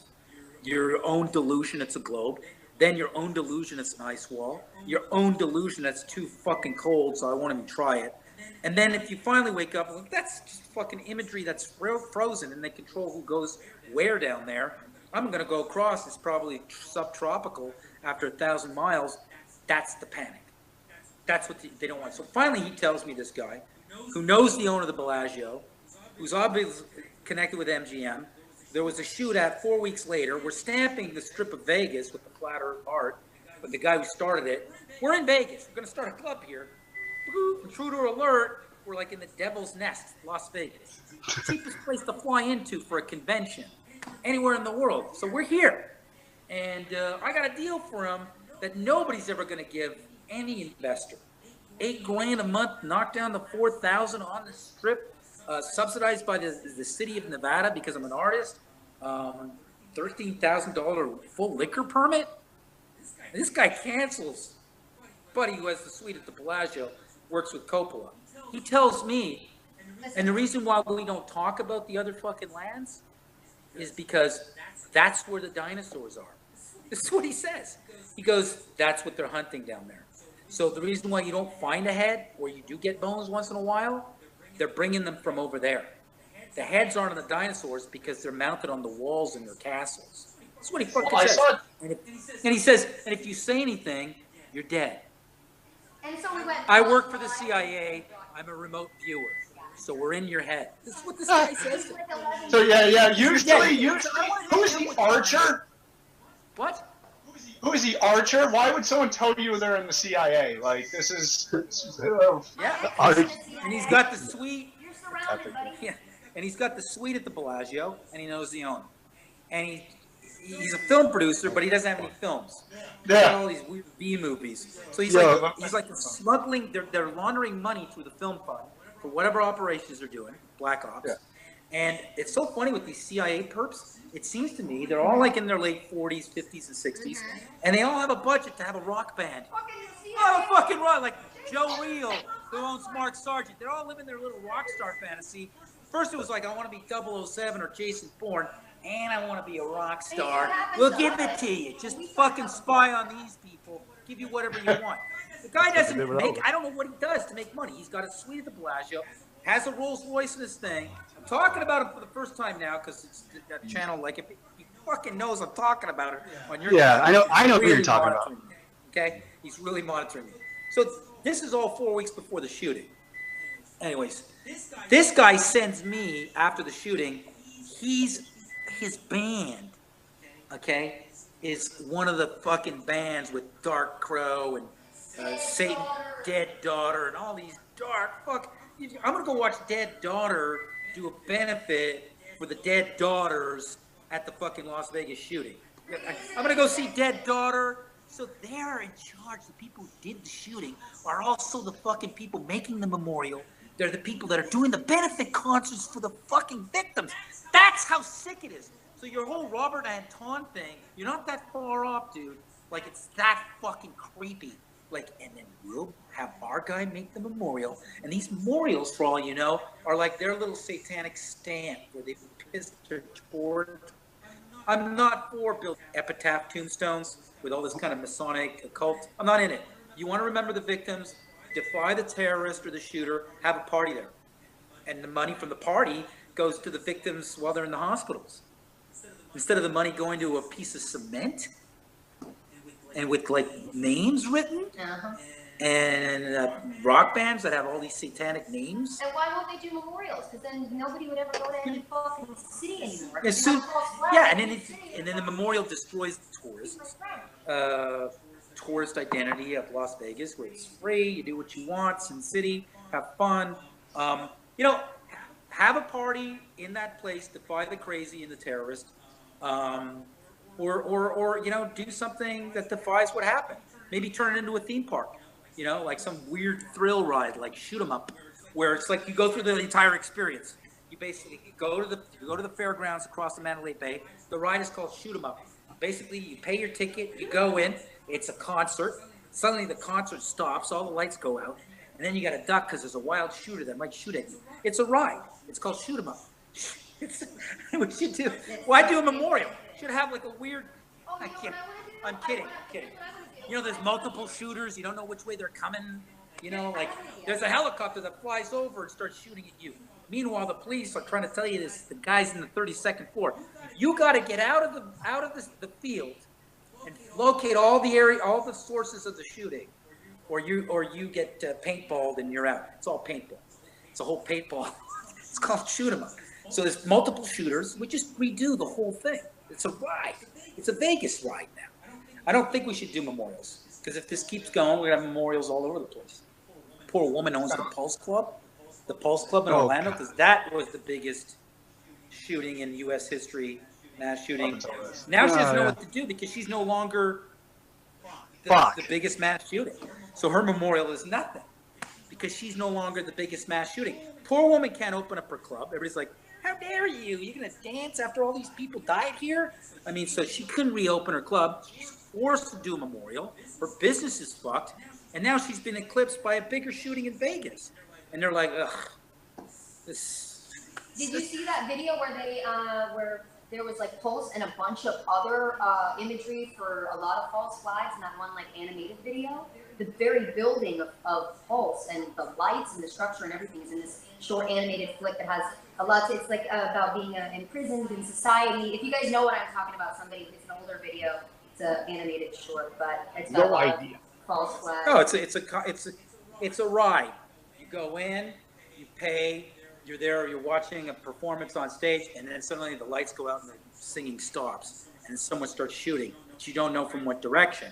You're told it's up in the hotel, but then there's a helicopter shooting at you, and you got to run out of the concert before you get killed, or you get hit by paintball. It's a ride. It's okay. It's multiple shooters. The sheriff comes out, tells you some bullshit story. You got to decide whether it's true. You got to find which way to go out. It's you know, it's like a horror circus or any kind of one of these horror rides. It's called shooting. Yo, Sean, you remember when you picked me up from San Diego that one time, and then I told you to go look to your left, and there's a homeless man jerking off next to you? Remember that? That was pretty fucked up. Well, it was So fucked this up had to do because with we the just Coney. seen. This had to do with the Coney Yeah, campaign. Yeah, exactly. 2 weeks earlier, South Park did the Jackin' It in San Diego song. And we literally are driving and we see a homeless guy masturbating in the fucking right near USD. Where were you? Yeah, you were picking me up for something. I don't know. I was doing something for something to do with comedy. It's like they could flip a switch on from a tower, and then they all get a jerk off signal, and they just pull it out and start. You know, like I don't know. It scares me what's in the mind of people, especially the people that are going to this conference and falling for this nonsense. I saw one guy try to bring up my name, and then they evaded. It was like, you're not to bring him up. Next question. Yeah, it was like completely. So I mean, this is a complete hijacking of an expedition across Antarctica. Oh, speaking of hijacking. So when FEA came over, so could you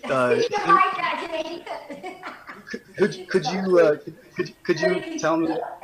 Okay, when you're talking about the guy that took off with all the science and then hit a wall. The physics, yeah, the guy that was running with all the flat Earth science and hit a wall. Yeah, but so tell us about a bit about what he was saying about the whole community and whatnot, how he felt about them. Well, basically, like this is the thing. I'm not part of the movement or community, however you guys refer to it. I like to call it the awakening. I just try. I stay in my own lane and just I listen. I try and take things from each side because honestly, I don't know what's what. But so when he first came over, I like to observe people. Like I don't sit there and put myself out there right away. I'll sit there and watch him for a little bit. Kind of want to get a vibe on him before I really give them kind of a taste of what how I am. Yeah. So I'm sitting here and he's talking about he's explaining how people make money on Facebook and stuff like that. And he's talking about he's like, well, they just put some regulations in and now people are making a lot less money on YouTube. On YouTube, and he's like, they make a lot less money now. He's like, people give me crap. They want me to put more and more content out, but it's like, if you're not going to fucking pay me, like, why am I going to put more content out for you people? Yeah. Like, and I'm like, I don't know him that well, but that stuck out to me. And I remember Dan was talking about something the other day, and I'm like, yeah, I got the thing that I didn't like about him. I go, at least the thing that I like about you, Dan, and a lot of these other people, like, you actually, you're not making fucking money off of this. This is something you're trying to actually spread, like the information you guys have researched. Let people know that there's fucking another side. Just the vibe I got from the whole reason is it looked like he found a group of, he thinks these are gullible people. I can make money off of them. And wait a minute, I'm not going to make money off them anymore. Why the fuck am I going to put anything else out there? Shit, they cut to stop me from making money. I'm like, what a fucking ungenuine fucking way to live. It's just that's the vibe that you put out. I'm like, seriously? Yeah, it's a complete phony. It was a self. Didn't hear that from me. I didn't say that. I don't and listen, didn't hear that from me. I personally, I would welcome him having a problem with me personally because he's a little fucking crab on a prostitute's fucking vagine. So, okay. I mean, if I read you off his comments after I did a video expose on him, I can do another one. I can do an expose part 2, and it would make him look even more pathetic than the first one. Well, it was just the vibe I got from him. He was taking a vacation, and he was just going from he was trying to find people in the coolest cities he can imagine and visit, so he can just fucking get free places to stay and shit like that. That's it was a vacation for him where he would get fed, and they would fulfill his every fantasy you know, getting bottles of beer and wine and beds and laid by. You know, I'm all about being a good host, but when he tells me he's doing this all over the country, I'm like, wait a minute, what the fuck? Like when I go on vacation, I have to pay for that And then there shit. were some women who picked up that he's a predator, and they were just like freaked out and creeped out. Have you seen him? That's probably the only way you can get a woman is being a predator. Oh, he's a predator. That guy I'm glad that he exited by. You're not going to come hang out in my place and then like freak out women. Yeah, I think also too we want our place to be a lot cooler and more jet set and not this UFO nerd surge. Yeah. You know, like nerd surge, Raleigh, North Carolina. Yeah, I always think of Raleigh, North Carolina when I want to have a Flat Earth conference. You guys just need to good come old fashioned military stronghold. What is this? A fort? That's a good point. That's a good point. There's the Marines base is there, right? Yeah, it's a good point. Yeah, like they're pointing guns at you.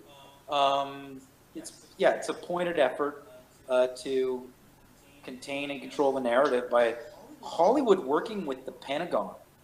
Wow, unbelievable. So we're in a military town. Got a lot of military background people at this conference. You have military subcontractors that are mining data and personal information through the application that these unassuming citizens or newbies to Flat Earth download that can insert stuff on their SD card as well as remove and copy. That subcontractor that makes that application works with the military, also works with the security and the Commission of Security Exchange Commission, a regulatory body for Wall Street, claiming that Dennis Luca and Ralph Real, if that's his real name, are invaluable and irreplaceable if we were to ever lose them. And they're patented software applications that we as the Security and Exchange Commission need in order to forecast where the markets are going. Why do you need them? The markets are in jeopardy if there's more land. Everything plummets. They're adversely, directly affected if the world or some group were to ever get footage of forbidden areas of Antarctica.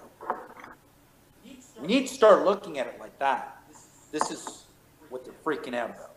We're even talking about Antarctica. We moved from debunking the globe as just mere artwork to now let's put the spotlight on. You guys all get around bouncing. You guys all get along bouncing out 150 nations, and yet you're pointing missiles and guns at each other in your populated zones. But down there, North Korea, Russia, and U.S. collaborate to protect fish. It's not working out. So the fact we're shining a light on this is a total freak out. You can go there. 500 years, total freak out. And you see it. How many times have you heard that? You can go there. I know. You can go there. You can go there. You can. My dad crossed easy. Antarctica. My uncle crossed Antarctica. You ever get that, bozo? It has nothing to do with the military tourism, and science tourism and little protected spots where you can take pictures of penguins. Has nothing to do with that. But it costs at least $7,000. So they make it really like unless you're some sort of fucking inheritor of money, it's really hard to just. If I'm going to start a Flat Earth movie, I'm going to like a science fiction, let's say fictional adaptation of this whole thing. Besides going through history and following Christopher Columbus and all these amazing segments throughout history, my first scene would be in this movie. It would be it's an Antarctic hiking trip, and it's over here, boom, and then there's like the silver ball where everybody touches. And then there's like these Norwegian tourists, like these elderly couple in their 50s with their snowsuit on walking, and you hear the snow, and there's like a couple teenagers that want to get the fuck out because the yuppie parents that are millionaires wanted to go touch the ball at the Antarctic. And there's just these two, let's make them German.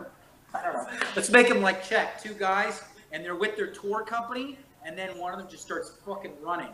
And the tour guide suddenly pulls out a 9mm and shoots the tourist because he's like making a prison break. That's how I start my fucking Flat Earth movie.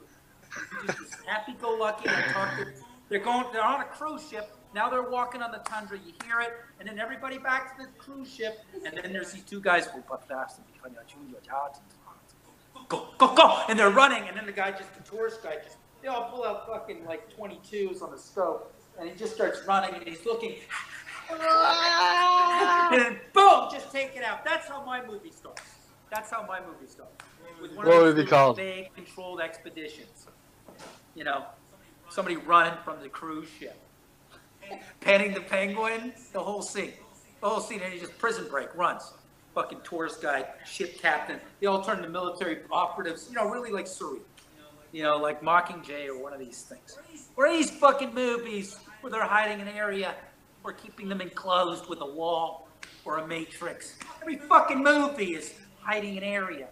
You know, they suddenly discovered, shit, what we thought was going on is not going on. It's like every Hollywood movie. The most popular TV show, or whatever you want to call it, show in the world right now is Stranger Things, and that's about the world is called the Upside Down, and the military is like creating these MK Ultra kids with powers that can like destroy anything and anybody, like, and these kids got loose, and the military accidentally. The American military opened up a portal that looks like a vagina into the upside down world. So it's like it's definitely a cult symbolism right there, and I think the main character is a transgender. Yeah, and the little 13-year-old girl, and she's also some magazine just voted her like the most sexiest woman alive at 13 years old. So that's that whole. Millie Bobby Brown, the little girl that plays her with the shaved head. Yeah, Elle. Yeah. Go look that up. That sexiest woman is getting younger and younger every year. So it's just gonna be like a toddler that's 5 weeks old on the cover. Go look that up, because I'm not sure. I'm not 100% sure what said that, but somebody said that. Not right. Yeah. Well, you know what? There's a real sick problem. You should look at the way they paint baby Krishna. Go on Google Images. Oh yeah, baby Krishna. I mean, even the Hindus, the way they paint Krishna as a baby, like smiling, all blue. Why do you paint that like a sexy baby? Like it's like these pictures of Krishna as a baby, but with lipstick and, like, on and blue. With goo. And then these poses, which are like he's posing sexy. It's crazy. It looks like it's eating cum. We're talking about Krishnas. I said, like I said, but look at it. Pedophilia thing is so it's. Yeah. You know, it's It's like rampant. you go to the sheriff, you go like, I'm telling you, there's a group of men, they're at this temple, they're doing it late at night, I saw them dragging a kid, they're fucking these kids late at night, and they're exchanging porn. And the sheriff's like, yeah, tell me more. What's their names? Yeah. Who? Ooh, that's pretty good. Boom. Great, thanks. Put some child porn on this guy, he's on to us. It's like the sheriff's in on it. Like, you don't know who to fucking talk to. I mean, like, where do you go? How do you call the cops on the cops? Who do you call? I think they're all in on it. The sheriff here in the Las Vegas shooting. Oh, and Stephen Paddock's brother being arrested in San Diego, right, for child porn? What's going on? What's going on here? I think I always told this my guitarist. Anyways, he's ex-military. He plays guitar with us, and I think he needs it for some sort of salvation.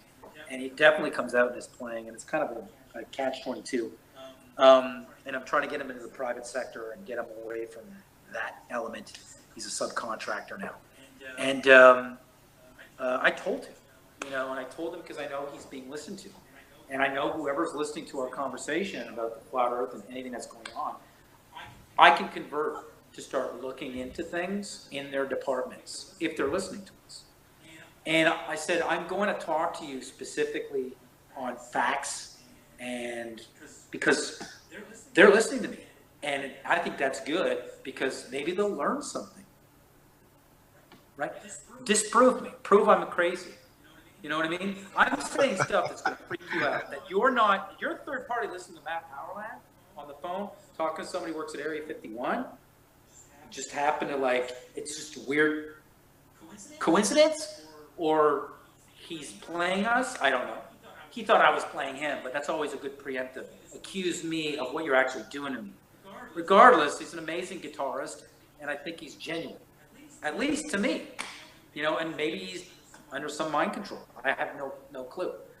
But he's a good friend of mine, and I know that he sincerely wants to get away from that. And I don't know what he's doing up there, but I know they're listening to us. So, and I know they're listening to me in general since 2004. So, and I now know that they tapped people out who were listening to me because they were actually starting to look into what I was saying because I was their assignment, and they're finding out, no, this is real what this guy's saying. They can't talk about it in their department because they're there to spy and recon and do data mining.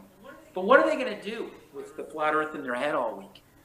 Well, they're going to go and meet their buddy who served in a tour in Iraq, or some other guy in some agency, or whatever person that's in the private sector, and he's going to need to talk about this. And so he's going to go to the pub, he's going to pour a glass, and he's like, I mean, I thought this was insane. And so we've got people in Intel that have gone flat, are not on the internet, see the operation, that are giving me information, have aliases, and there's a mutiny going on. And I told Jacques, this will trigger a mutiny in the agencies. I was saying this in end of 2014, 2015. The curriculum was stating that flat Earth would trigger a mutiny in the agencies because at the top, the people who are aware it's flat are going to start wondering, nobody knows this. We compartmentalized a belief system as to need to know clearance as we go up the pyramid of authority in this world with this nation state structure. So they're all thinking one of their own royals or one of their people has told somebody, has told me, or it's gotten out. So basically, to tell the world it's flat, when they know it's flat and they've controlled land so that they can move markets through the scarcity of minerals, for the flat Earth to get out after 500 years of brainwashing or shit skull, shitting in the skull, not more like what we're doing. They're in total fucking freak out. They're in total freak out. They don't trust each other. So if the flat Earth will cause a mutiny at the top between mafia, masons, royals, the illusion of the nation-state structure globally, and the papacy and the orders of priests. Yep, Vatican and the Net. These are the people that run the show. And so from there, it's going to then trickle into who's with what of those organizations in the security industries, NSA, CIA, FBI, and the mutiny will happen there. And if they're going to have people listening to start containing the individuals that are leaking the information, those individuals have to have a certain sociopathy to infiltrate, because they could be converted and they could start investigating their superiors. So they got to actually broker it out to Pinkerton agencies or Pinkerton security firms or Mossad for hire or these sort of black rogue, Blackwater sort of security firms that are online are sending out these double O's that are private sector.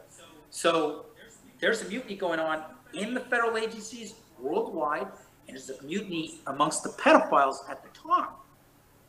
And they're all starting to throw their sexual harassment luggage at each other, which is part of the global panic. And they're all freaking out, and they're trying to get a war going. So the narrative is, talk about the flat Earth, there's people dying right now. China, North Korea, and you want to talk about the shade? They're going to override this discussion with something really bad. That's what they've been reduced to. And they've been reduced to that because it's not a fucking ball. And so they've got to take a total reset on civilization. It's like watching Anchorman. It's like watching Anchorman. It's so fake, the news. It's like, wow, this is really It's like watching Anchorman. Somebody said to me, who was very observant about the news. She said to me, she left me a text message, it creeped me and Katie out. She's not on YouTube. She's just like, a fan and like supporter or whatever you want to call her. She's a flat earther. She's involved. And she basically, she struck me. And she goes, the people delivering the news are aware they're lying. No, they're not. Yes, they are. During the hurricane, I looked at it from that point of view. I looked at it with that filter. They're out. Only, And I was like, only the smart ones do. Like only the intelligent ones do. They don't know. You know, during the hurricane was a perfect example where they were selling this. Like people like Nancy Grace. People like Nancy Grace. They know. She knows that she's lying. She knows that she's sitting there and right next to another person. She's pretending to be in a different state or whatever. She like people like her. Well, yeah, she's a dirty little lying cunt. Milo Yiannopoulos or whatever his name is there, the gay guy there. Oh yeah. He's a flat. He's what? He's a flat Earth activist. They're trying to link him up with it. Okay, wait a minute. Oh yeah. Milo is going flat. Bullshit. What'd you just say? Dan, you got a lot of fucking bombs. Prove this shit. I want to see these links, my friend. Okay, type in his name, Milo Yiannopoulos, or whatever his name is, and type in his full fucking name, and then type in. Yeah, but is this like a BOB or a Trump hashtag Flat Earth, and then how the Trump campaign came into the Flat Earth, which is kind of creepy because they're trying to say that the Trump campaign was associated with the Russians. Type in his fucking name, and then type in Flat Earth activist next to it. Yeah, but a lot of people are using it Tell Katie to type in his fucking name, and then Flat Earth activist, and then somebody like. And then somebody like Carson Tucker, you know that Carlson Tucker guy, whatever. He goes. He introduced him. Excuse me. I told you Tucker was good. Hold on, we're not finished. You didn't say that. Tucker Carlson, what? It was him. The interviewer introduced Milo as a flat Earth activist. But he doesn't say anything about it. No, Milo didn't say a word about it. Yeah, well, you know the guy there, like before the Brazil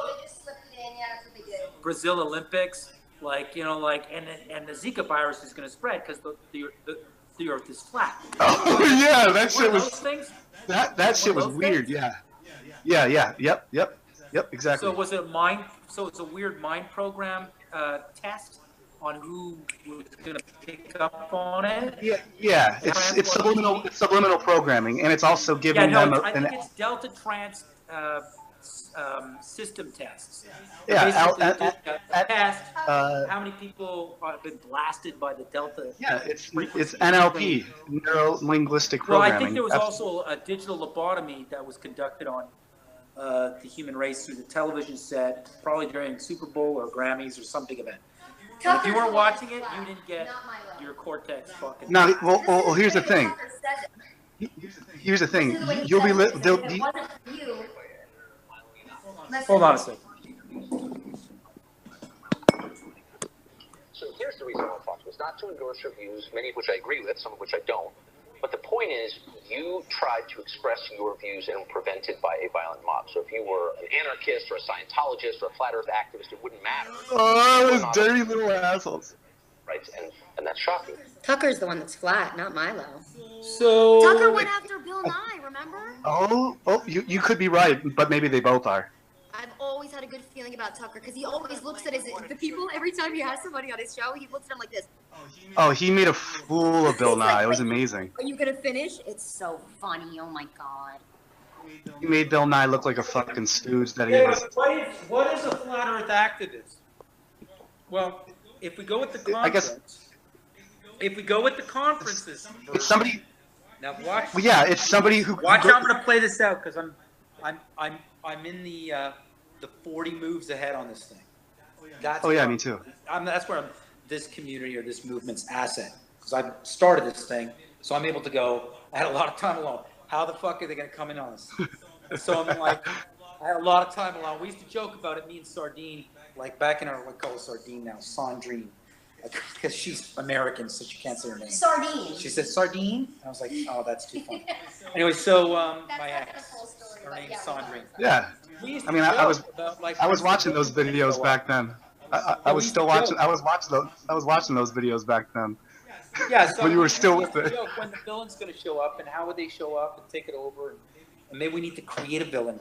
we actually talking about an Eric Dubé type character that we would create to just get the drama going about the flat Earth. Like not only the Earth is flat, but there's competing models, and then that would be just to get it going, you know. And this is before I took out the NASA channel because nobody was watching the perception test until I infiltrated NASA by taking out their moniker and then putting out that video. Boom. And then boom, getting it leaked on live TV. So I had a very guerrilla campaign, online, offline, to get it going, to really get it talking amongst people in different languages. Put something underneath that. But what the fuck were we talking about? This is important. Oh, so what's the model? What's the model of the flat Earth activist? Are they going to deliver when they have to deliver? They can no longer ignore it. It's going to be a bunch of people who found God. That's not the first time I used that either. But not like more land. The motive was finding God. We're in an enclosed flat Earth system. That's going to be very fucking creepy, folks. And if it's this big right now, and they're saying now. If you type in flat Earth activist, a lot of different references come up like that. They've been saying it. They've been saying this. Activist is someone who's saying we're going to expose God. This is Luciferian. So, okay, now, what are you? Shit, you remind me of two different. Flat Earth activism is an expedition to find out where does it end the flatness. Fuck. That's an activist. It's like, where does the world go if it's not flat? Okay, well, let's see where it goes. Okay, what's going on here in Antarctica? What are you guys doing there? Why are we not allowed in? Why can I only pet this penguin?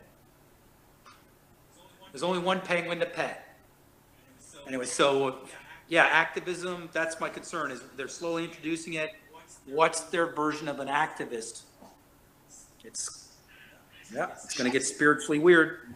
We were pretty busy here in New England, Flat Earth, New England. We had a first meetup, so we did our, drinks and chicken wings thing, and then we were all business from then on. And I posted them on our channels and shit. And we were out there. We went to public places, and we reached like hundreds and thousands of eyes just those days. That was our meetups. Yeah, hi, you're a flat earther or whatever, but it's still about, like, what are we doing this for? We're spreading the word. That's what it's about. Yeah, spreading the word. So the military is going to spread the word, too, because they can't fight it. But what brand is the military serving up? Well, it seems to me like, no, we're stay put. It's the amount of continents and countries on the globe. It's just flat. It's like, keep it, enclosed, Bible. And that's my concern, is like activism should be, look, Columbus didn't say it was a ball. And neither did Leif Erikson, who came to Newfoundland like 900 years ago, right? The Viking, Eric the Red, who's one of his great granddaughters marries Columbus. So she has the maps from the Vikings of more world. So what did Columbus think it was? He didn't do this because it was a ball. He did this because it was flat, and he wanted to find out how much more there was. They were saying it was water, and he was saying, come on, we're on a big chunk of land. There's probably more land. This whole thing was about land. So the flat Earth activist is probably the explorer, like the true space explorer. And so to have an flat Earth activist movement, and it doesn't talk about exploring the surface. Yeah. No. This is totally not the activism that is going to settle this. I'm pretty North Pole. We're kind of North Pole in New England. Well, if you're going to go North Pole, we already know that there's flights that go across. There are flights. The celebrities that shortcut over the North Pole. There's Inuit. So we have people up there. I know them. They've been in my space. They've done native ceremonies. They've come down from Kuchawak and the Baffin Islands. So it's not like Antarctica where there's no indigenous people. So there are people up there that hunt, trap, and then they communicate with the Norwegians. They communicate with the Russians, and they've done the Arctic area. They've done the 360.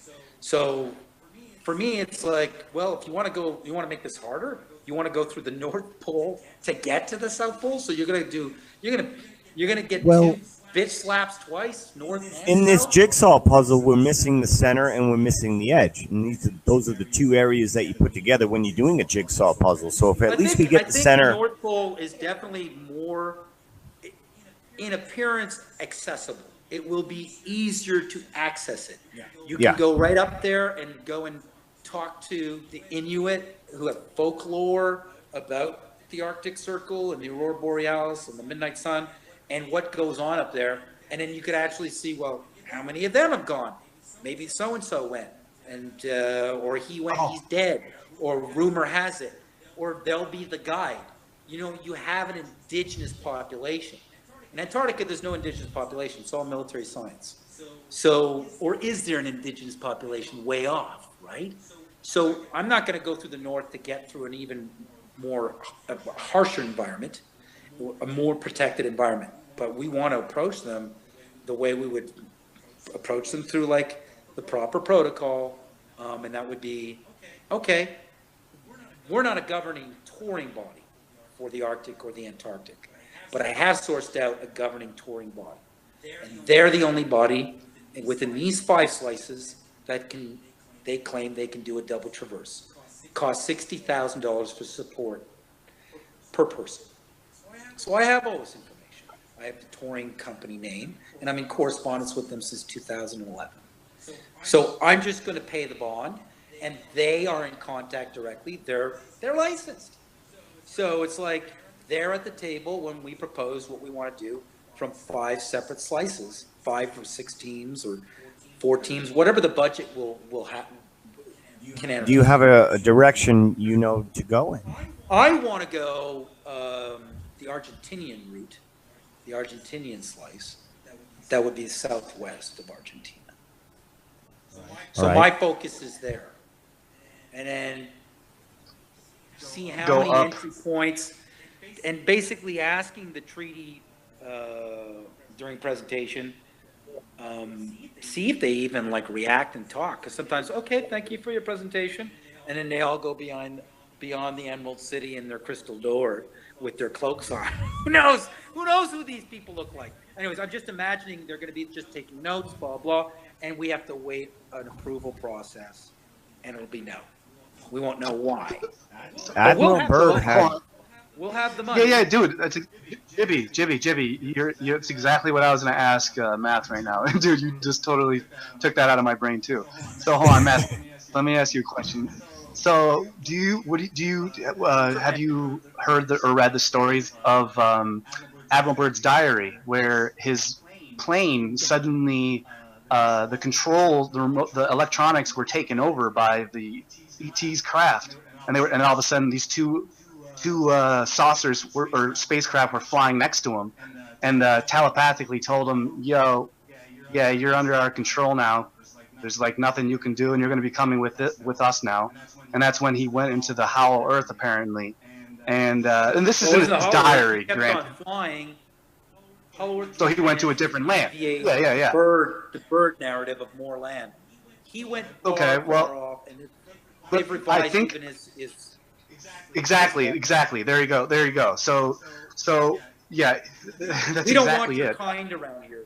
Is how Like I was reading this. What is it called? The Omega Files. I think it's called the Omega Files, and it's one of the biggest conspiracy files there is. And my buddy who encrypted this computer, he not only did he give me an encrypted computer, he gave me all the languages of Rosetta Stone. And he gave me the Omega. Started reading these like Admiral Byrd files in his diary in like 2012. And but he's like my buddy who he made me the godfather of his child, and now we don't talk anymore because of the flat Earth. And so no way. Oh yeah. He made me, and the whole thing's totally fucked. And but hold on. So yeah, keep that in mind. But I want to go to another thing. When I went on stage at the Kensington Club, there was only one person in the crowd who was on my side. The whole entire room was all globe earthers. There was only one person, and that person came up to me after the show, and she's like, "Those people who were asking you questions, that she said that she worked for NASA, and the other dude who said that he worked for NASA, she told me after the show that they were plants, and that they were put there by the guy who hosted the event, the scientist comedian that I was debating. Do you have footage of this debate? Yeah, it's on my channel. But I asked, I brought my P900, and I go, I'm gonna film this, and he goes, no, you can't do that. He goes, you should have talked to the management first about that. He goes, Now, let me ask you a question. Did you go into a debate? Did you go into a debate and a topic where the entire argument rests on vision without visual support? 50-50. Examples. Was it all verbal and no visual supports were allowed? No. There was all. Here's the thing. It was because they need visual support. Well, that's what they use. He tried to what's it called? Set the rules. Set the rules of the debate. And I then at the last minute, because okay, I remember he tried to introduce me a week before as a lead proponent of anti-transgender. So not only did he tried to link me to anti-Jew, he tried to link me to anti, and that was before the show. And I talked to the dude who made the flyers and the posters for it, and I go, dude, take that off now, right now. And I'm like, dude, you're a scumbag. Take that off now. What do you mean? He was putting it on the poster? Yeah, like leading proponent of flat Earth and transgender, anti-transgenderism. And I'm like, yeah. Wow, they didn't. And I brought, they pulled out all the stops, didn't they? Like literally so, stops. Yep. So I said to take that out, and then I deliberately changed the rules of the entire thing on the guy in the last second. I did it on purpose. So I'm like, no, what we're gonna do now, since you're trying to do that shady shit, I go, now we're gonna do you and I one-on-one with a microphone, standing next to each other, talking like men, instead of having little. And so he goes. So I had the chance to come in with a whole flat Earth presentation, a whole electronic, and then I came in and I totally scrapped it. I didn't smoke any fucking weed. I had one beer, and I go, you know what? And I have a flat Earth presentation set up in the computer. I brought my computer and everything, and I go, I had a presentation set up here. I go, but I'm gonna make this. But I get made fun of every single day for using memes. So now I want to just, and I go, I'm arguing with a man who thinks that terrorists with box cutters did 9/11. Oh, and, but and you now bit the ad hominem. I would have stayed on point, and I would have this is an argument that has to do with visual beliefs. So well, that's what I said. I said all the evidence, the visual evidence. I would have stuck to that, because if you're in a crowd, hold on. I said that I get made. I said that I get made fun of, fucking, for using memes, and he goes, no. I go, well, the Globeheads call them visual aids. So their visual aids are good, but our visual aids are called memes, and they're bad. So their visual aids, their cartoons, CGI is good, but our visual aids, memes are bad. Oh, I mean, I would have real. taken apart their visuals, like the CGI. Dude, he brought fucking a cartoon little sun with a little fucking little cartoons, Earth CGI things going around. What else did he say? He said he pulled a Brian Cox. He said that no ancient culture in the history of the world has ever thought that the Earth is flat. And I just go, dude.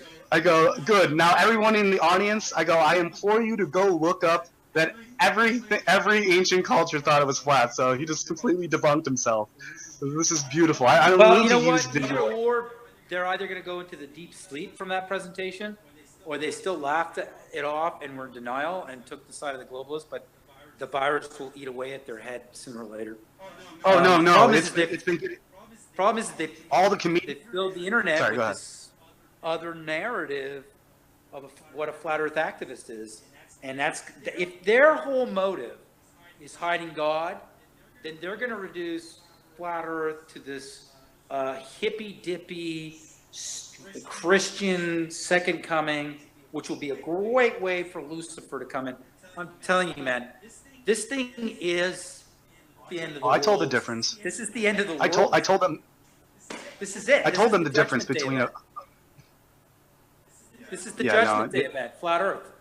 You know, like the false creation. Well, they used to. The flat earthers, I think, used to kill the globe earthers like immediately. Like if you even said that the Earth is a ball or spinning, they literally would. Did you hear that? He just said the Earth, and then they literally would just go kill him. They beat him to death, or with their fists, or their legs, or clubs, probably trees or something. This is like 2,000 years ago. I'd have to be in the mob. I was in the mob in one show I did. Kill him! Most of the time. Kill the globe earther! I'm serious. And then here's the thing. Most have been on stage. Every time I've been on stage, and I bring it up, it's like my fingers are basically in everyone's head, and I'm just like, that's right. I'm massaging your brain now. And I'm basically just controlling the brains. I just take over the brain of the crowd. I take it over and I think it got to the point where they're deploying now people to follow us after we've done a live show or an open mic. And I'm doing the open mics because otherwise it's at the last minute. I could show up, I could go in and stick my fingers in everyone's brain and massage it for 10 minutes, and then they leave forever changed. And then nobody knows. They can't deploy. But it's getting to the point right now where after that one time we went out, it was like U.S. Marshals pulled us over for no fucking reason. And it was like, okay, so we're really, and that's the White House, right? The White House has the ability to go, hey, hello, just letting you know. And they don't know. They were just dispatched through their computer. But that's literally, that could be just letting you know, we're all on the same page. Me, you, the Pope, Alex Jones. We all know who you are. We're not going to bring you up, but we're just letting you know. Don't go around sticking your fingers in people's brains offline. We want to follow you. After I called Alex Jones out, he followed me on Instagram. Well, I think it'd be very funny that he has his teams across Antarctica. Him and his fat, frozen, pink face going across, making fun of us. I mean, it would be fantastic. Yep. I'm surprised none of these people, I was saying last night, him, Joe Rogan, Mark Dice. Let's get Russell Brand, too. Let's get Russell Brand in there, too. You prove it, chicken shit. Love to have the budget. Did you see that Mark Sargent, Russell Brand shit? God, that made the demons come out. That made the demons come out of Russell Brand. He was like, Mark Sargent did a horrible. Mark Sargent isn't the flat Earth. That's a horrible, twisted science fiction parody of what's really going on, and it's roped in. I mean, they've taken their little parody too far, where they've roped in like real faithful, believing Christians who are really going to be like, they're moving towards wanting to worship something here. That's what's creepy, is they're actually like fueling this desire in the Christian to want to worship an event, worship a conclusion. It's not like Moorland with Columbus and the Renaissance. It's a deity that controls this area of world. Same amount of land on the globe. Same amount of land. They're gonna link the flat Earth into this crazy bunch of religious fanatics. Well, that's what's attracted people that really want to meet Jesus, and the flat Earth is the road towards Jesus Christ and God and the true nature of reality, and this fuel of wanting to worship something. They're capitalizing on it at the CIA. The human intelligence, they're capitalizing on this sickness of not knowing God and wanting to be in the tendency of believing groups where believers meet to finally meet God, like a cult. And yes, they're definitely painting it like a cult. That's part of the containment strategy, to smear it. And we're trying to do a rock and roll expedition like Cannonball Run, and it's a real action film, where we got parkour people at the front in case the ice starts calving. When the ice calves down there, I mean, same with if you want to go through the Arctic, you want to make sure that your extra 180 pounds that you just stepped on wasn't the final 180 pounds that cracks that huge invisible fault or crack in the snow. You can't see a crack in the snow. See, I'm Canadian. You have no fucking clue what it's like to go across ice or a lake in January. The fucking paranoia that you have to have. Yeah, in the hollow pocket below the ice, you can fall into a hollow pocket. For your weight. And you don't know that you've got snow cats and food supplies, horse and buggy for all you fucking know, or huskies, or just we're going in style and there's 100 of us and we got to drop people because it's getting longer and longer. We're not hitting the coast.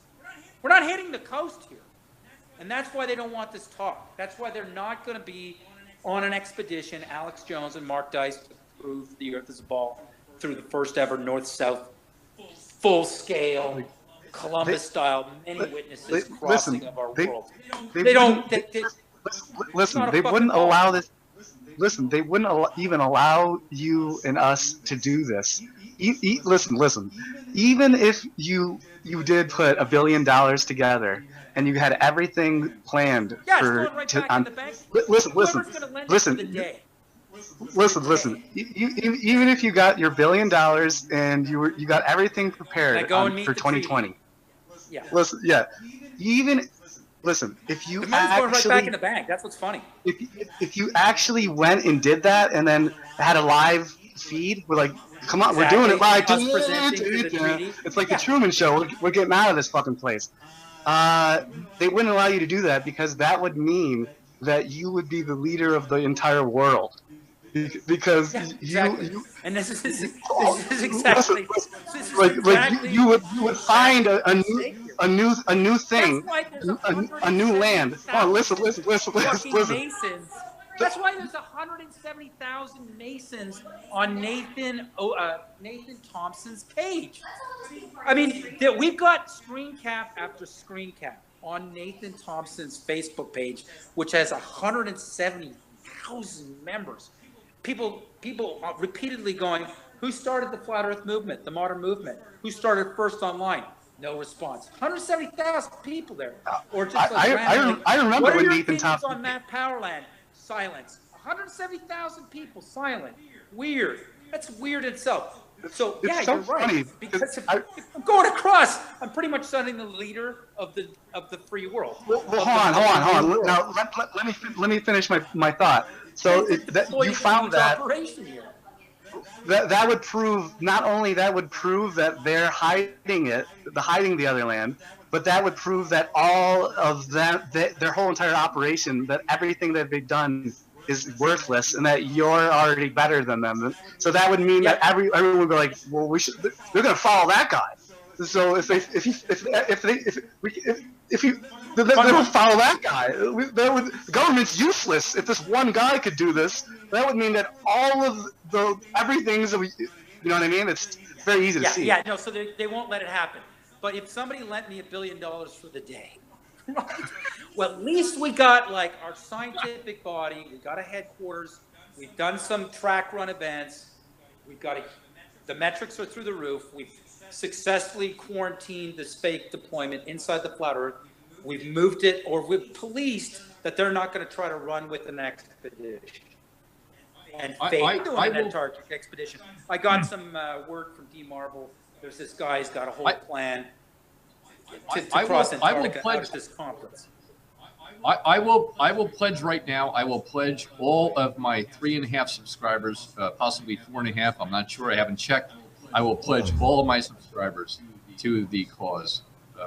Because nobody Larry has about 11 subscribers. 2 of them are him. Well, let's wait, because technically, the metrics are enough to sustain a reality series. The metrics are enough where an opening weekend on a science fiction film or the footage of this edited as a documentary, the metrics are enough for an opening weekend at 300-400 million. For sure. If you did a Flat Earth movie, 400 million. So what proceeds of that can go to an expedition? So I'm thinking more in terms of not exploiting people and their ends meet every week, but going for mega projects that generate the money and the credibility simultaneously, marketing exposing the metrics worldwide. There's an interest in this. Sci-fi or real or truth or movement. People want to hear about the flat Earth, even the people who hate it. So there's a metric. You know how many Globers would go to the opening weekend of anything that was done big? So if this was done with super projects, I feel that the conference is basically a containment. So as much as we keep growing, they're going to make their thing bigger and bigger. So it's two rival camps here. And one so we don't have an expedition, and one so we have an expedition. If we can get it to $1 billion from a philanthropist, I would say the best way to do that would be to do it and do it in silence and have the video, and all of a sudden, hey, look, I'm here. And at that point, nobody knows what's going on. All of a sudden, you're there and you have the video footage, and that's what will prove it once and for all. If you're talking about video footage of the presentation in front of the treaty organization, or footage of the actual crossing that we taped? Well, it could be the crossing, or it could be, Antarctica. Of course, it would take quite some time because I think if it was done in private, and a private presentation and a private crossing, that's the recipe for it being faked or being accused of being staged. The way we want it is basically, it's the scientific method. The scientific method is you have a hypothesis, and you got to now do a series of experiments, sentient experiments, to test the validity of your theory. And that should be repeated the same way 6 times by 6 competing individuals, and they come up with the same result. So the way to do that is transparency, competition, accountability of the method, properly recorded, which would be transmission, and some sort of safety feature that raises the stakes, where you don't have 6 people who are competing to fake they're competing. And it was all a ruse. And that would be please stop saying worldwide betting. Please stop saying 6. Please stop saying 6. Say like 4 or 4.5 or something. You change the number. 4.5, 5. The reason I don't want to get into a tribal sort of anathema for numbers because of other groups hijacking their significance for malevolent reasons. 6 is brought up because that's the number of boats that we at least sent out to discover America. So it's in reference to, we did it in wooden boats 500 years ago, and we still haven't done it when we've invented metal ships in 2017. So it's kind of, I'm bringing up the amount of Columbus's journey. It's not like there's no occult significance I'm trying to trigger here. So we could say 5. It could be 3. It could be 3. It could be 4. I know that it's all in good fun, and those who know me, I have a good sense of humor and stuff. And 6 is actually the amount that's, I believe, pardon the belief, I think is the amount of bodies to assure a conclusion through scientific method. So I think it's also the amount of, like, let's say you have theory, it's got to be tested and come up with the same conclusion for it to be a fact by 6 different scientists or 6 different people running the experiment. And that the results have to be documented, and they have to be arrived to the same way 6 times for that to be a conclusive fact or reality or functional, whatever it is they've invented. They have to test out, right? I think it's 6. I've got a question with that, and that is if what we were told did happen, and I'm listening to what you're saying.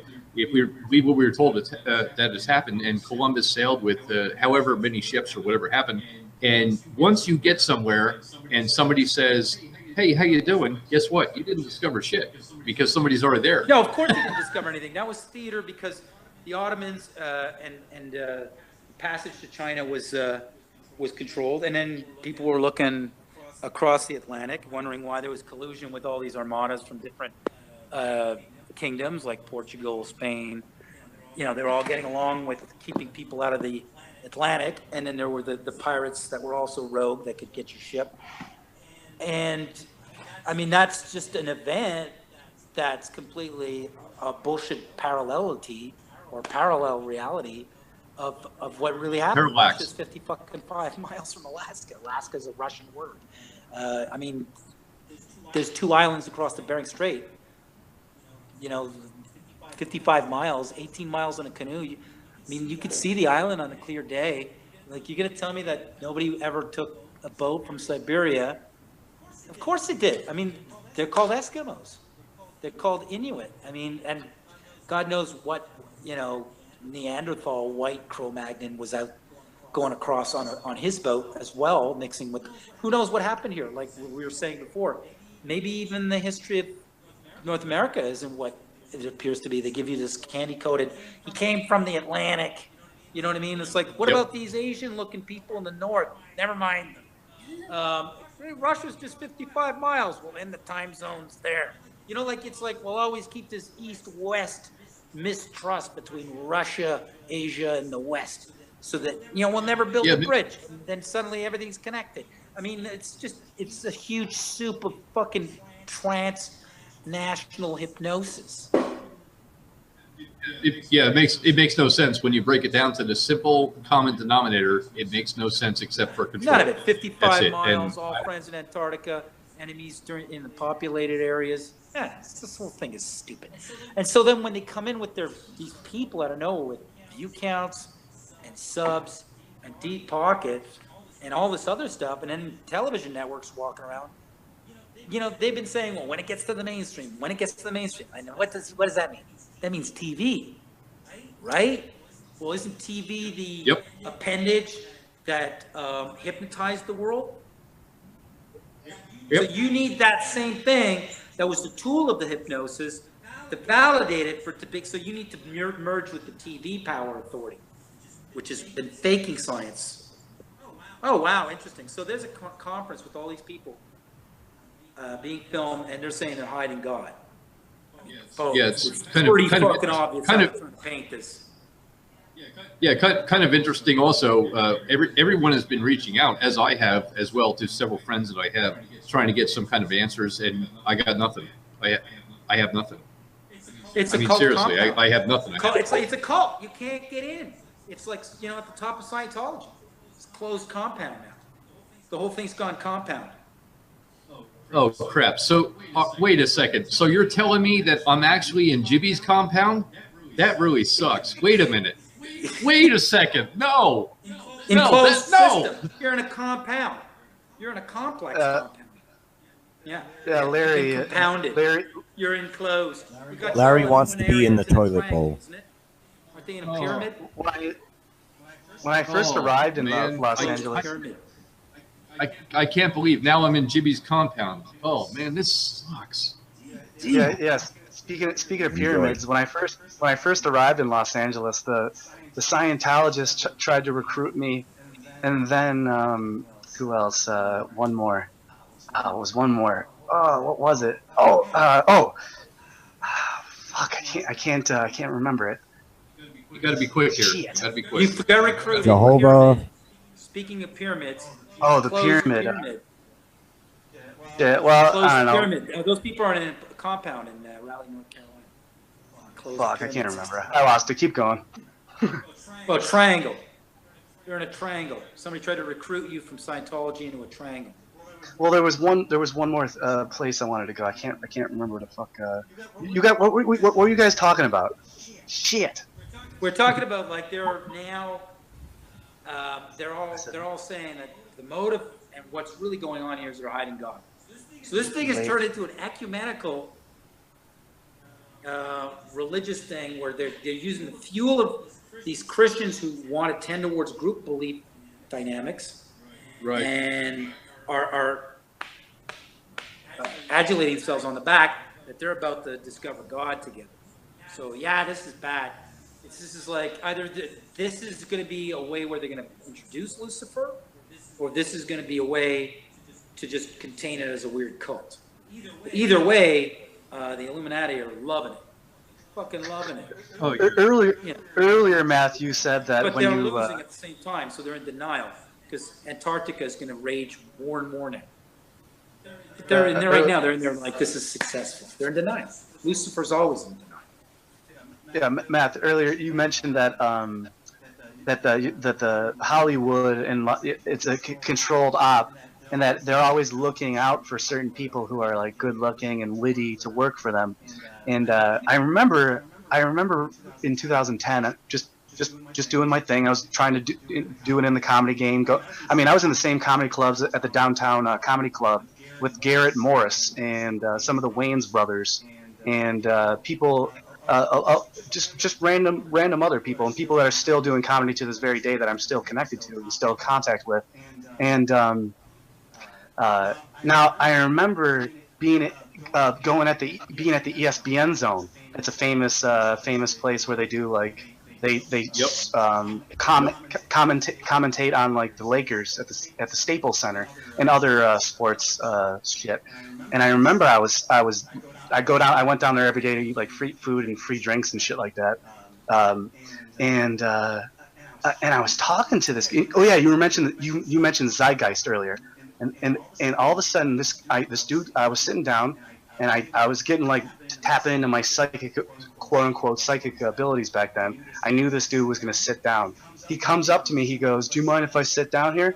And I'm like, "Yeah, no problem." He sits down at the table I'm at, and I'm like, "Did you just get recently married?" He's like, "Yeah, man. How did you know that?" And I'm like, "I don't know, man. I just fucking felt like saying that." And he's like, "That's crazy." And he's like, "Here." He's like. And he flipped over. He was giving away free pamphlets, so he was doing his job, and he was just taking a break from outside. You know, those people that give away coupons to like nightclubs and restaurants and whatnot. And he goes, "Have you ever heard of the Obama deception and Zeitgeist?" And I'm like, "No." He's like, "Yeah." He gives me. And he starts writing down. He goes, "Watch this." He goes, "Watch the Zeitgeist." And that was when was the first one that came out. They didn't even come out with the second one yet, or obviously the third. But so he writes down the Obama deception, the fucking this Alex Jones stuff, Jesse Ventura stuff, Zeitgeist, and he gives me this list of things to watch. And I remember I watched them all, and then Zeitgeist 2 came out, Zeitgeist Addendum. Oh, and then I was chilling at the fucking same exact place, talking with some people, and I was writing letters to famous people like Charles Barkley, and this dude goes, I was talking with these dudes that are like, what are you doing there? What are you writing letters to Charles Barkley? Are you serious? And I started talking with these guys, and then I started to bring up like drugs and stuff, and they're like, "Yo, easy with the drug talk. We work at the DEA," and they both were agents of the drug. What is it? The drug establishment. Drug enforcement agency. Yeah, Drug Enforcement Administration. And he's like, "We work for the DEA," and I'm like, people here are just giving me cliff notes to watch fucking Zeitgeist, and suddenly I'm talking to DEA agents. And now I still have people when I go on stage that are telling me that NASA plants are in the fucking audience, and it's like, this is just a little bit strange now, and we're breaking down these infiltrators who are at the Concave Earth conference right now. Unbelievable. I'm like looking at their logo, and it's like, that's this Concave Earth crazy. That's very, very strange. A long time ago.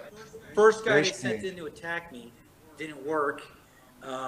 He actually goes, "Fuck you, Matt Boylan," and he spits you see a loogie hit his screen. And me and Sardine back in the day, we were like looking at, "Hey, we got a villain. You got a villain. You got to see. I got my villain now. The guy who hates me." Hey, we thought it was funny as heck. We thought he was a Saturday Night Live character with Concave Earth and everything. It was obviously hey Matt. Parody. Hey Matt, not to interrupt you, but what is the wording around the logo? What is the wording on there? I can't see that. Okay, well, there's this guy who came in before all these guys came in, like a big gang, and he was like weird out of nowhere, and he was trying to say, no, it didn't go flat, it wasn't a ball, but it was basically, you're in a yoke, you're in a snow globe. You're in a yellow submarine. Far off from the disc in an egg, like the Flat Earth Society, Mark Sargent, and the fake FlatEarthSociety.org out of England push. They both push this disc. So now it's disc in globe. You're not on globe, you're in globe.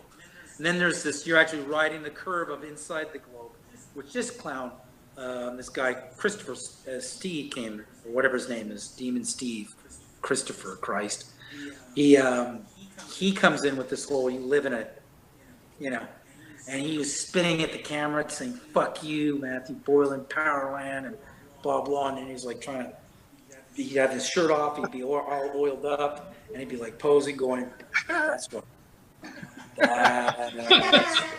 With sunglasses, I can fucking take.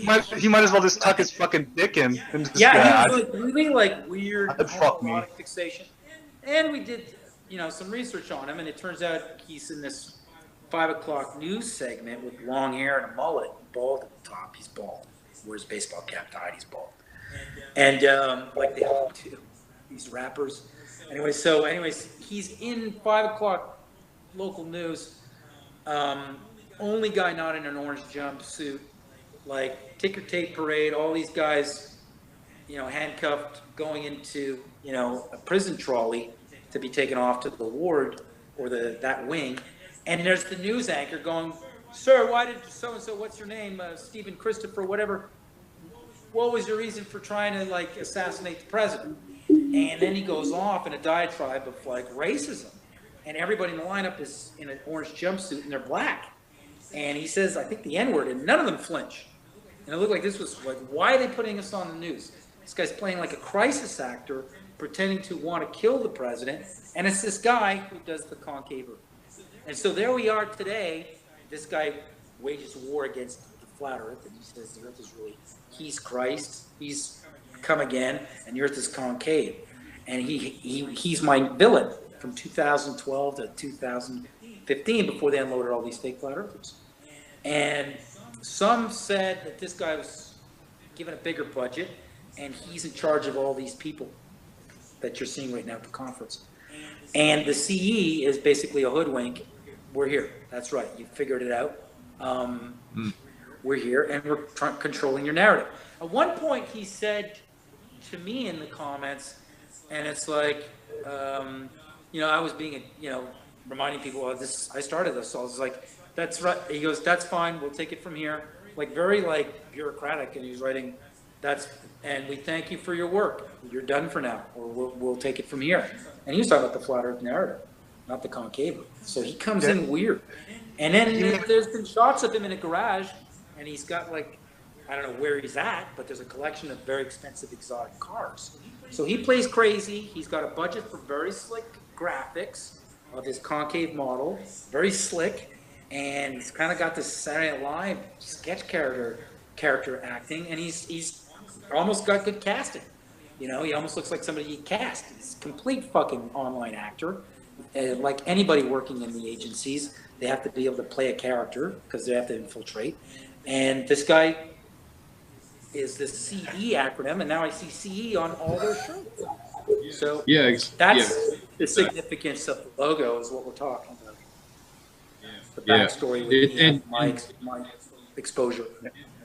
He made a video about me too. So if you're not, if he's not an he targets all the ones that are real. He targets all the ones that are real. The fine print around that. He doesn't. What is the fine? Exactly. Is that what it says? What does the fine print say? Dude, honestly, if you took that logo and you flipped it on the side where the Earth was level and flat, and then the sea was over it, I mean, it would actually make a little bit of sense. Where the Earth would be flat, and then there's a little bit of a firmament. There's something about it. They're trying to do the 3 letters, which is always like the mark of either somebody's really bad at marketing and branding. Wow, try to find a new letter by mixing the 3 letters together. Like, but what? It's like so lame. It's yellow. The lamest graphic. It's yellow. They could have made it white. They could have flipped it over on the side and then made it white, and then that would what represent. What does it even stand for? Is that like Conference Earth? Is that what that's supposed to be? Conference Earth. I don't know. Flat Earth. It's F, the E, the C, all together in a new letter. That's an F? You know what? If we could create a new kind of symbol like Hitler's swastika or whatever it was, with this, we're all going to find God. I'll tell you what's going on here is they're hiding God. So then they're basically saying, so we're going to basically go as a group and find God. So this is the same old, now it's like Hollywood documenting creation of a cult, mocking and deriding Christians. They're fooling these poor Christians who've got the fuel to want to believe in going with these people to find God now, and it's creepy. It's creepy. It's creepy, and it's not at all what activism is about or a movement is about. Activism is about acting, and movement is about moving. And the act of moving across Antarctica is how we basically, or the attempt, the professional attempt through a body I'm already in communication with, like some body that's got the license to operate tours across the complete continent. So I'm in contact with them. They've given me the quote, 60,000 per person that we would want to have on the tour. They have the license to do a complete traverse. Let's go with them. Then it's like, we got somebody you gave a license to. We got the money for everybody. And you're still not letting us do it? All right, we know what's going on here. And then we see where we go from there. See how just documenting and showing that to the world triggers the world to wake up. Because you've got the money together, you have the people and the money and everything else, and then they're like, oh no, by the way, the trip was canceled because of snow. Yeah, so basically, what? I'm just borrowing $1 billion for a day. You know, it's going right back into Buddy's account. Well, it's nice to do business. I told you that when and now we've got all the ammo on video of them like going, no, we don't want a scientific method measuring. You know, like we want to really come at them, and it's all under the pretext of education, unifying the world, showing how we're all part of the same ecosystem. We got a certain amount of land. We got to like take care of each other here. It's a peace project. I mean, we could really dress this up. I mean, Spirit of Columbus anniversary. There's a lot. Yeah, I still have a problem, and I think Jimmy will chime in on this one. As far as so, wait a second. The land talking. Yeah, Jimmy, hang out there. You say I owe you X amount of dollars per month or per quarter per year to actually occupy where I am actually right now. I have to owe you something for that. Yes. Boy, I tell you to work to live. Well, I'll tell you what, the native. It would cost. I mean, it would cost about $180 million. The natives had it correct, and it's in movies everywhere. And I digress. I would agree with all of that, where they actually said, "Hey, you guys are going to get screwed," and it is actually happening right in front of your face. If anybody doesn't see that. Matt, are you aware of the native Micmac tribe of Canada? We know somebody named Marlena who's in that tribe, and she says that her culture speaks of the 26 other lands outside of our little, cluster here. And she says this goes back like 10, 11,000 years in her culture. And it's fact. It's proven that these 26 lands exist outside of this cluster, and that's Micmac Native Canadian tribe. That's West Coast, right? British Columbia. No, it's East Coast, I think. I think. I'm not sure. I think yes, Micmac yes, is East Coast. yes. And Micmac. Micmac, they really wanted to, talk about that tribe. Yeah, we just did a show with her. She's probably listening right now. I mean, if you are, Marlena, say something. She's native, and she says that she should email me all the information, and they got to stay true to that history. She's not allowed to show us any photographs or anything, but she did get permission to draw a map of the map that her tribe has. She's not allowed to show the actual map, but she was allowed to draw it. So she's going to be drawing this map that she says goes back 10, 11,000 years. I'm looking forward to it, but she describes 26 other land masses like that Chinese map that we know with all the shit all around there. And she says, yeah, it looks very much like this. So that's going to be interesting to see. Wow. It makes sense. And by the way, to jump in, she was never taught the globe. She was taught it was flat to begin with. And yeah, and she thought the globe was just a nice, convenient way of presenting the flat. That's what her and her tribe said. She said that was just a cosmetic thing. Like, it wasn't actually a globe. It's just a nice cosmetic way to show it. Yeah. Yeah, the chat. So, I want to get back to us getting screwed before our very eyes. You're talking about the conference right now. Yeah. Okay, so, yeah, this is a definite screw. So now we have to figure out, what are we going to do? Because if we talk about what we're going to do online, then they know what we're going to do online. Yeah, so there has to exactly. be an environment that's offline where we can meet, that's affordable, where we can have a meeting and are like, look, we're at war, gentlemen. They're trying to drown out an expedition to explore the amount of real estate we have here. Because that was the motive, by showing a bullshit version of the real estate. And what goes on in that. And this is a huge ruse. This is a huge infiltration. And they're going to smear this whole thing as a bunch of people trying to find God together here. And, you know, I don't have a problem with that per se, to flat earth, but you know what I'm saying, what they're doing. Yeah, they're going to make us look like nuts. Religious nuts, whatever kind of nut. We have nut. to get, like, real here, because he's right. This is their going, and we're going to make you look like a bunch of fucking frock-wearing cult members. That's what they're doing. So, or Nazis. Well, now it's cult, okay? And I told you cult was one of them. Extremists. Nazis are cult. Religious extremists. I told you they played two cards here. We're terrorists. Look like cult or make them look like Nazis. Now we're at the cult back.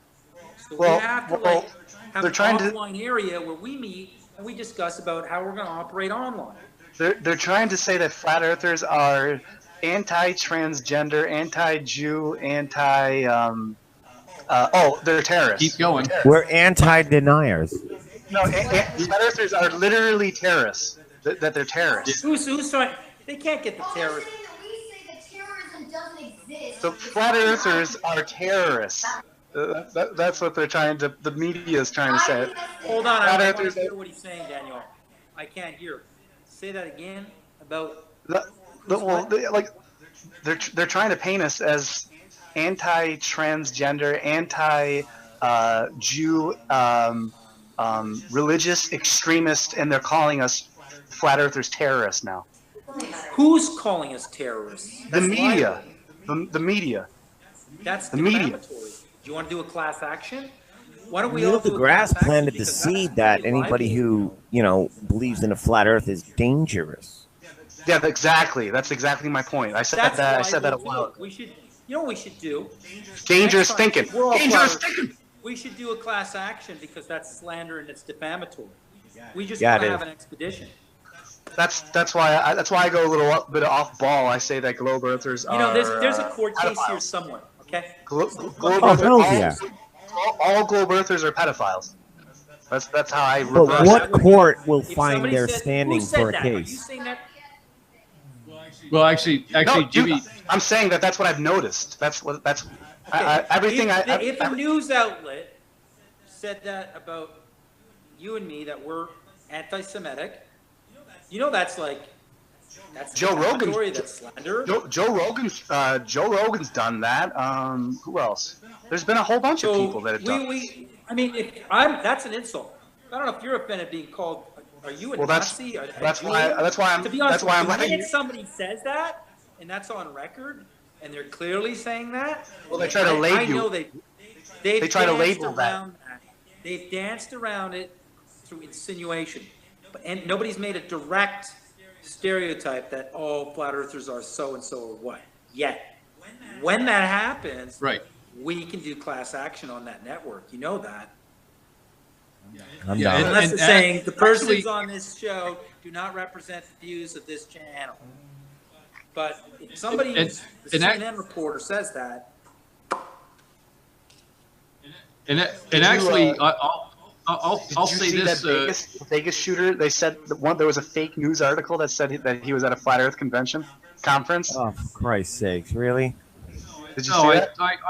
I saw something about that, and for the Nazi thing, it's like, hey, listen, all right, everybody's going to be okay just because of the color of my skin, which I can't believe I'm actually saying this. Okay, all of a sudden I'm a Nazi, and guess what? NASA is Nazi. I mean, give me a So break. Math, there was a fake article that said that the guy, the patsy who did the Vegas shooting, that he was attending. He was in Vegas about to attend a flat Earth conference. You're kidding. Where was the Flat Earth conference in Vegas? There wasn't one. No, There wasn't. You're kidding. there was. No. It was a fake news article. But just the mere fact that created it, yeah. there's fake news articles out there like that are that's not a good thing. Well, there were fake news articles that said Trump believes in a flat Earth, and you go and he said it on his Twitter, and you go to his Twitter, and it's not there. That's what they're going to do next. They're going to say that Trump is a flat earther, and that's the reason why he's such a Well, bad the thing person. is with the Russian thing in the campaign on social media, that's the narrative they're pushing. I was there watching the campaign, and I knew that they came in, and it was flat Earth, Trump, hashtag flat Earth, Trump flat Earth, Trump flat Earth. The Trump campaigners were putting flat Earth and Trump together like he was going to disclose. That was weird. Do you remember this? Yeah, it was like a year and a half ago. But I went up and down his To be Twitter, honest and he with you, never like, mentioned the flat Earth. Put Trump in power.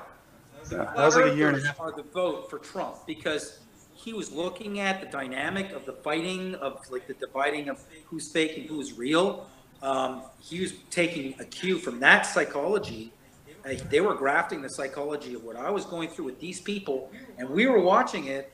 The people that I was around, I was like, it's like they're grafting the campaign offense and defense plan from what I was going through in the flat Earth. I was like, this is like it's play by play. It's like getting, and then I was seeing them come into the flat Earth going, Trump's flat, Trump's flat. I mean, it was like they had everybody believing Trump was a flat earther. I mean, it was ridiculous. So then you had all these flat earthers voting for Trump, and how he was going to go flat and take apart NASA. Don't pretend this didn't happen. And now they're saying Russia was involved in social media in the Trump campaign. So, you know, they're really setting up many different avenues of how they can label this thing. And then they got this conference going right now. So the way they're painting it is like a million different angles that are bad. And the sanest one, which is the most dangerous one to the global empire, is, all right, let's settle this with the North-South, shall we? Gentlemen? Anybody? Nobody. There's going to be a lot of debauchery, a lot of drinking, smoking, and a lot of touching of the genitals later after this conference. I can guarantee you that. Oh, no. Oh, I know you're saying tonight, Ross. You know what it's going to be? It's going to be two girls having to do the biggest. It's going to be like the world's greatest record gangbang because. Oh, please don't threaten. The Flat Earth gangbang. The Flat Earth gangbang. There's going to be a lot of raping Like going there's on. going to be a couple girls nothing- going to have a nothing lot of like- men expecting pleasure. Very few women, and I hope those women, are ready for this many kind of nerdy guys on them all night. It's going to happen. You want to know what's funny is that I guarantee you all these people at the conference are just regurgitating everything that we already all know. All of our Yeah. points, yeah, it's preaching to the choir. It's really That's- a bunch of Masonic operatives. You might as well just pull your fucking dick out, lift your fucking shirt up, and just start stroking yourself on fucking. But it's that's good all for it the is. media. All it If takes the is media is one there, flat they need to earther. see this. All it takes is one flat earther to pull a Coney, Jason Russell. You see what I mean? That's what they're gonna do. That's what they're gonna do. The flat earther is responsible for the largest What do you largest murder public? You're a flat in the earther. history of the world. That's the type of Yeah, thing they would not- do. It's a good thing we thought about that. Well, So that we could call you out now. also not realizing that they kind of speak for everybody at the moment. I mean, because we're not there. Yeah, the worst Gotta part be of it careful. is they've got TV there. So yeah, I mean, I think what's going to have to continue is, a hardcore divide. There's more people that are not there ever that are also suspect of this. And we don't know how big a conference could be, or a convention, or a festival, or like, you know, an event that, you know, we could do. They don't know the metrics on that. They definitely have the budget for like graphics, weird. I mean, you can see the sensibility here in this icon of course, government worker. Positively, I'm looking at it right now. I came up with the graphic there. I got a random question. Let's see here. Bob started his campaign at what for the satellites in his Flat Earth research fund on Kickstarter or whatever that was. GoFundMe. What was it at? 200,000? Was it 100,000 first? Was it 100,000? You're saying there's $100,000 in his campaign? No, I'm saying that he started. That was his original goal. So does anyone on the panel remember what his original goal was? Was it 100,000 or 200,000? I think it was 100. I have no idea. So then after that, that's a waste of money. He's there to take money from anything that could go towards any kind of like it might have been more. It might have been any kind of event that pushes an expedition. But now it's doing what NASA does. They take your money. Thank you. Okay, everybody, look up. Well, now the same thing NASA's doing. They're fucking laughing at you. Well, now it's at $1 million. He raised it to $1 million. And because let's see like, here. Everybody give me $1 million. Look up. Holy shit. So now, hold on. What was IPS's goal for the Mad Max rocket? What was that? What was that goal? 7,500. 20,000. I think he took 4,000. Was it? Nothing's going on. I thought it was like 7,500 These guys was are the goal. doing what NASA Hold on. I'm getting to a point here. So was it 75,000? Was it 7,500 or 20,000? No, it was like 7,500, I believe. It was low, yeah, it was low. So around 7,500, 10,000, we'll say. And so let's see here. Interesting. So the biggest Flat Earth Kickstarter by regular people was around $10,000. Of famous celebrity B.O.B. His was. I never heard of B.O.B., so I don't know about him being famous. The only reason you don't know the rapper B.O.B. You don't know the black rapper B.O.B. He found out about my work. I never heard of this guy before that. Me either. His name was Bobby Ray before, and then he changed it to B.O.B. He's a rapper. He's been in the rap game for a decade or more. Too. He's got a rap sheet. Oh yeah, he's a rapper. Yeah. Rap? So does Neil deGrasse Tyson. He's got a rape sheet now too. Did you hear about that? He's got a rape sheet too. Did you hear about that? Neil deGrasse Tyson just got accused of rape. I've seen some of deGrasse's rape. He just got accused of rape, Neil deGrasse Tyson. No shit. Yeah, I've seen him rape on TV. Well, oh no way! Really? Oh yeah, Neil deGrasse Tyson just got accused of rape. So he's got a rap sheet. It keeps going and going and going. When will people wake up? I mean, come on, wake up! Wake up! Oh my God! You know what? If they do wake up, it's they want to meet God, and they're on their way. At the end. Yeah, they want to meet God at the end because they've done everything that is so screwed up all the time, and then at the end they're like. And Robbie Davidson and Mark Sargent are going to take you there, and Rob Skiba. You know, all these military guys are going to take you to meet God. Take you to meet God. Yeah, he's over there. You sure there? Yeah, he's in there. But this is a cell. Trust me, go on. He's in there. God's right in there. But this is, wait, what are you closing the door? It's like, that's right. Why you keep me in here? Because this is where God is. God's in this cell. He's in this prison cell. Yeah. But what do you think? Yeah, it's this way.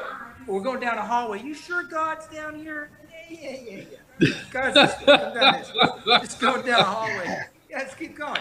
So this is getting weird. Why is that door locked? God's over here. God's over here. Wants to meet you.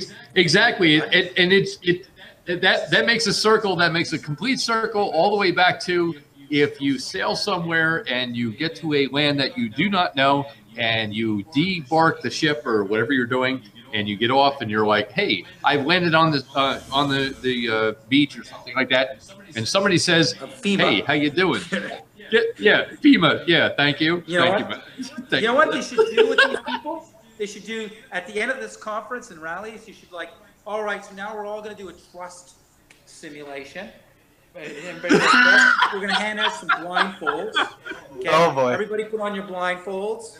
And we're going to need you to. We're going to tie your hands. Liquid out of this tube. Do a perception test. We're going to test your senses.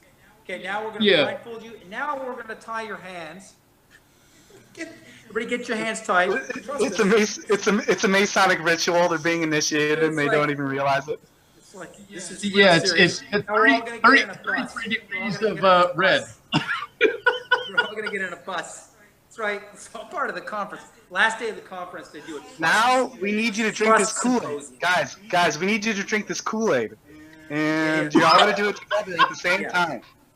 Drink this, and this is so you can go through the force field. This is so you can get through the dome, through the energy barrier. There's an energy barrier you have to cross, and this is going to help you cross.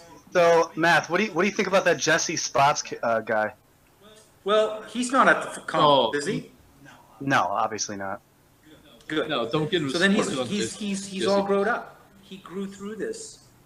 I don't know. Yeah, but he's like totally conspiratorial. He thinks that everything's a conspiracy. Well, he was right about this whole Breakfast Club thing, because I brought it up. Like, they're basically sending in a guy that appeals to the vegan metric. We're going to get everybody here. The Christian metric. So there's one for every food group. He brought up this Breakfast Club analogy, which I thought was the jock, the nerd. So he came at it a different way, you know? And how they're manipulating your predisposed value system, and you're going to be grabbing. So he explained it a different way, and he's, you know, it was good. Like, that's what's going on here. And so, I mean, in the beginning, there was a bit of like he was around the wrong crowd. Yeah, I know. I like him, but I lost my interest when when he related the Church of the SubGenius and the Flat Earth and how it's a giant conspiracy and how that, like, did you see any of those videos that he was relating about you? No, not about me. Well, maybe it was, but it was over a year ago, and he was showing. Well, he was all about me, and then okay. I communicated in the comments, and I said something, and I think he just was being manipulated about how to view me by the people he was surrounded with. And I think you know those.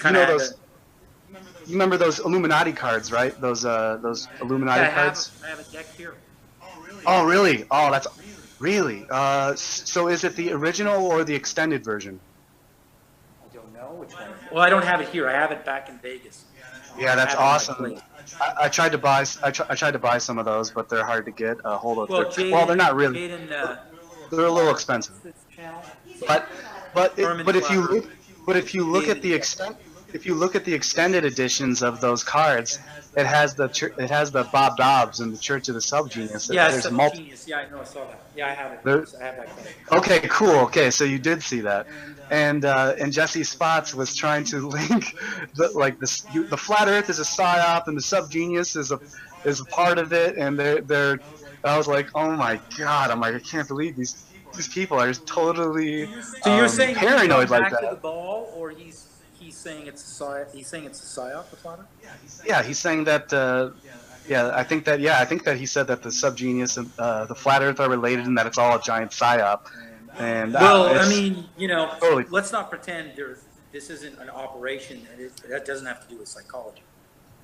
It totally is. It totally does. Psychology of visual evidence concerning proving a reality. And it's psychology, manipulation of the mind here. I can't help but to think of. It is a psychological operation no matter what. Yeah, exactly. So I can't. Hold on, I can't help but think of the Bill Hicks when he's like, you know, it gets to a point where you become president and you. For sure. They bring you into the room and then you're. You know, they just admitted. The projection screen comes down. And they're surrounded at a table smoking cigars, and the lights get dim, and they show a different angle of the JFK assassination, and basically saying that they did it, and they're like, you see? Wait a second, I'm smoking a cigar. And then he goes, so now you understand? So he goes, you understand now? And it's like, God damn it, maybe he is Alex Jones at this point, and Well, the CIA admitted to it now, so it's like, and Alex Jones has admitted, or you could research his uncle, CIA Director for South American Affairs, or South American Bureau. Grandfather introduced masonry to Texas. Great-grandfather introduced masonry to Texas. So it's like, yeah, well, he's funny. He could be, Alex Jones could be Mark Sargent, like Dennis Luca, or B.O.B. Yeah, exactly. Listen, characters as a career. Yeah, exactly. Listen to this. There was Alex Jones is getting interviewed on the InfoWars, obviously, or he was interviewing a former Department of Defense, one of the high ups, one of the high up guys, and he was talking to Alex Jones, and Alex Jones was just listening, and he goes, you know, we're dealing with someone here who may or may not have been the comedian Bill Hicks, and Alex Jones didn't say a word. And he goes, nobody knows where this character came from.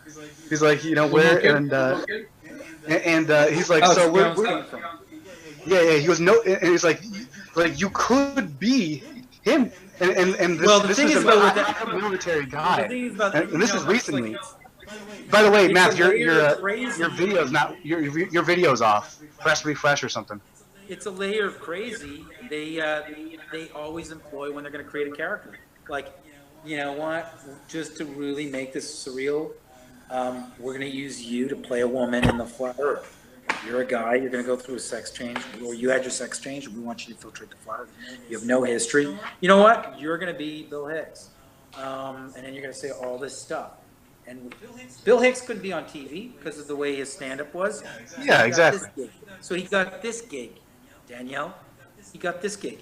When you look at, you know, Alex Jones tries to say that he's 39 years old. No way. So he can make the timeline work. It's like, it's insane. He's younger than me. He's younger than me. He looks older than Joe Rogan. And Joe Rogan's almost 40 years old or something now. He was 39 like 2 years ago. No. They say that he's 38. He's trying to say 40, 41 years old. They try to say that Alex Jones is 42 years old. Oh, he's 42. That's right. That's that guy's 42 years old. He's younger than me. Oh, come on. Look at his age. Look at his age. He's trying to say I'm older than him. I'm not kidding around. They literally try to pass that Alex Jones is 42 years old. That's his official age. 50. If he's Bill Hicks, he's 50. And if you link the ages, there'd be a 10-year gap, and that would mean that Bill Hicks' age.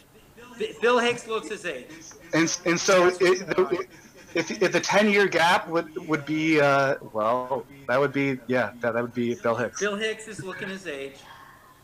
So actually, did you hear that the people come up?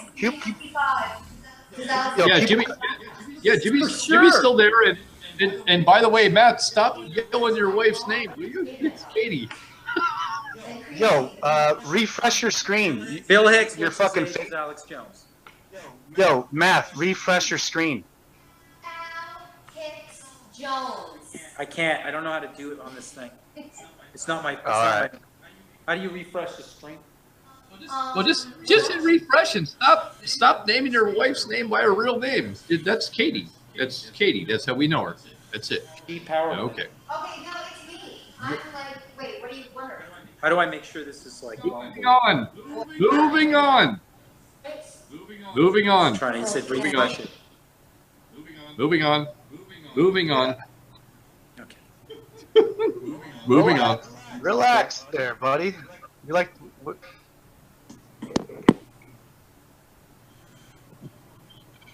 Actually, I can send Alex Jones a direct message right now because he follows me on Instagram. So I message him randomly, so I can send him direct messages. That's all right, and don't worry, SubG. We've been around for quite some time. We on panels, everything else. I don't need to relax. I am relaxed. This is me being relaxed. I'm sorry. I apologize for saying relax. I'm always relaxed. Well, except if Jimmy gets me riled up, and then if Jimmy gets me riled up, well, it's all. Yeah, all I wanted him to do was just refresh the screen. There's nothing to. No.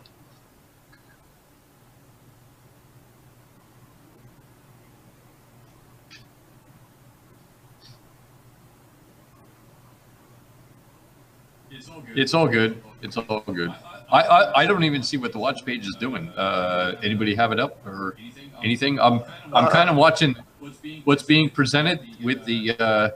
I'm still not getting the logo. The logo is really freaking me the hell out. I'm sorry. Yeah, isn't that strange? It's a weird logo. Actually, yeah, if you look at it, it looks like a 33. Yeah, and like look at it. It's a 30. It's a 33. and 33. And you, the symbol. Yeah, 33. Yes, and you know something. Being part of the Flat Earth Conference, everything else, and they know the numerology, the different things everybody's looked into, the different conspiracies, all the different kinds of things. What exactly would you have on your shirt? I would have absolutely nothing on my shirt. Absolutely zero.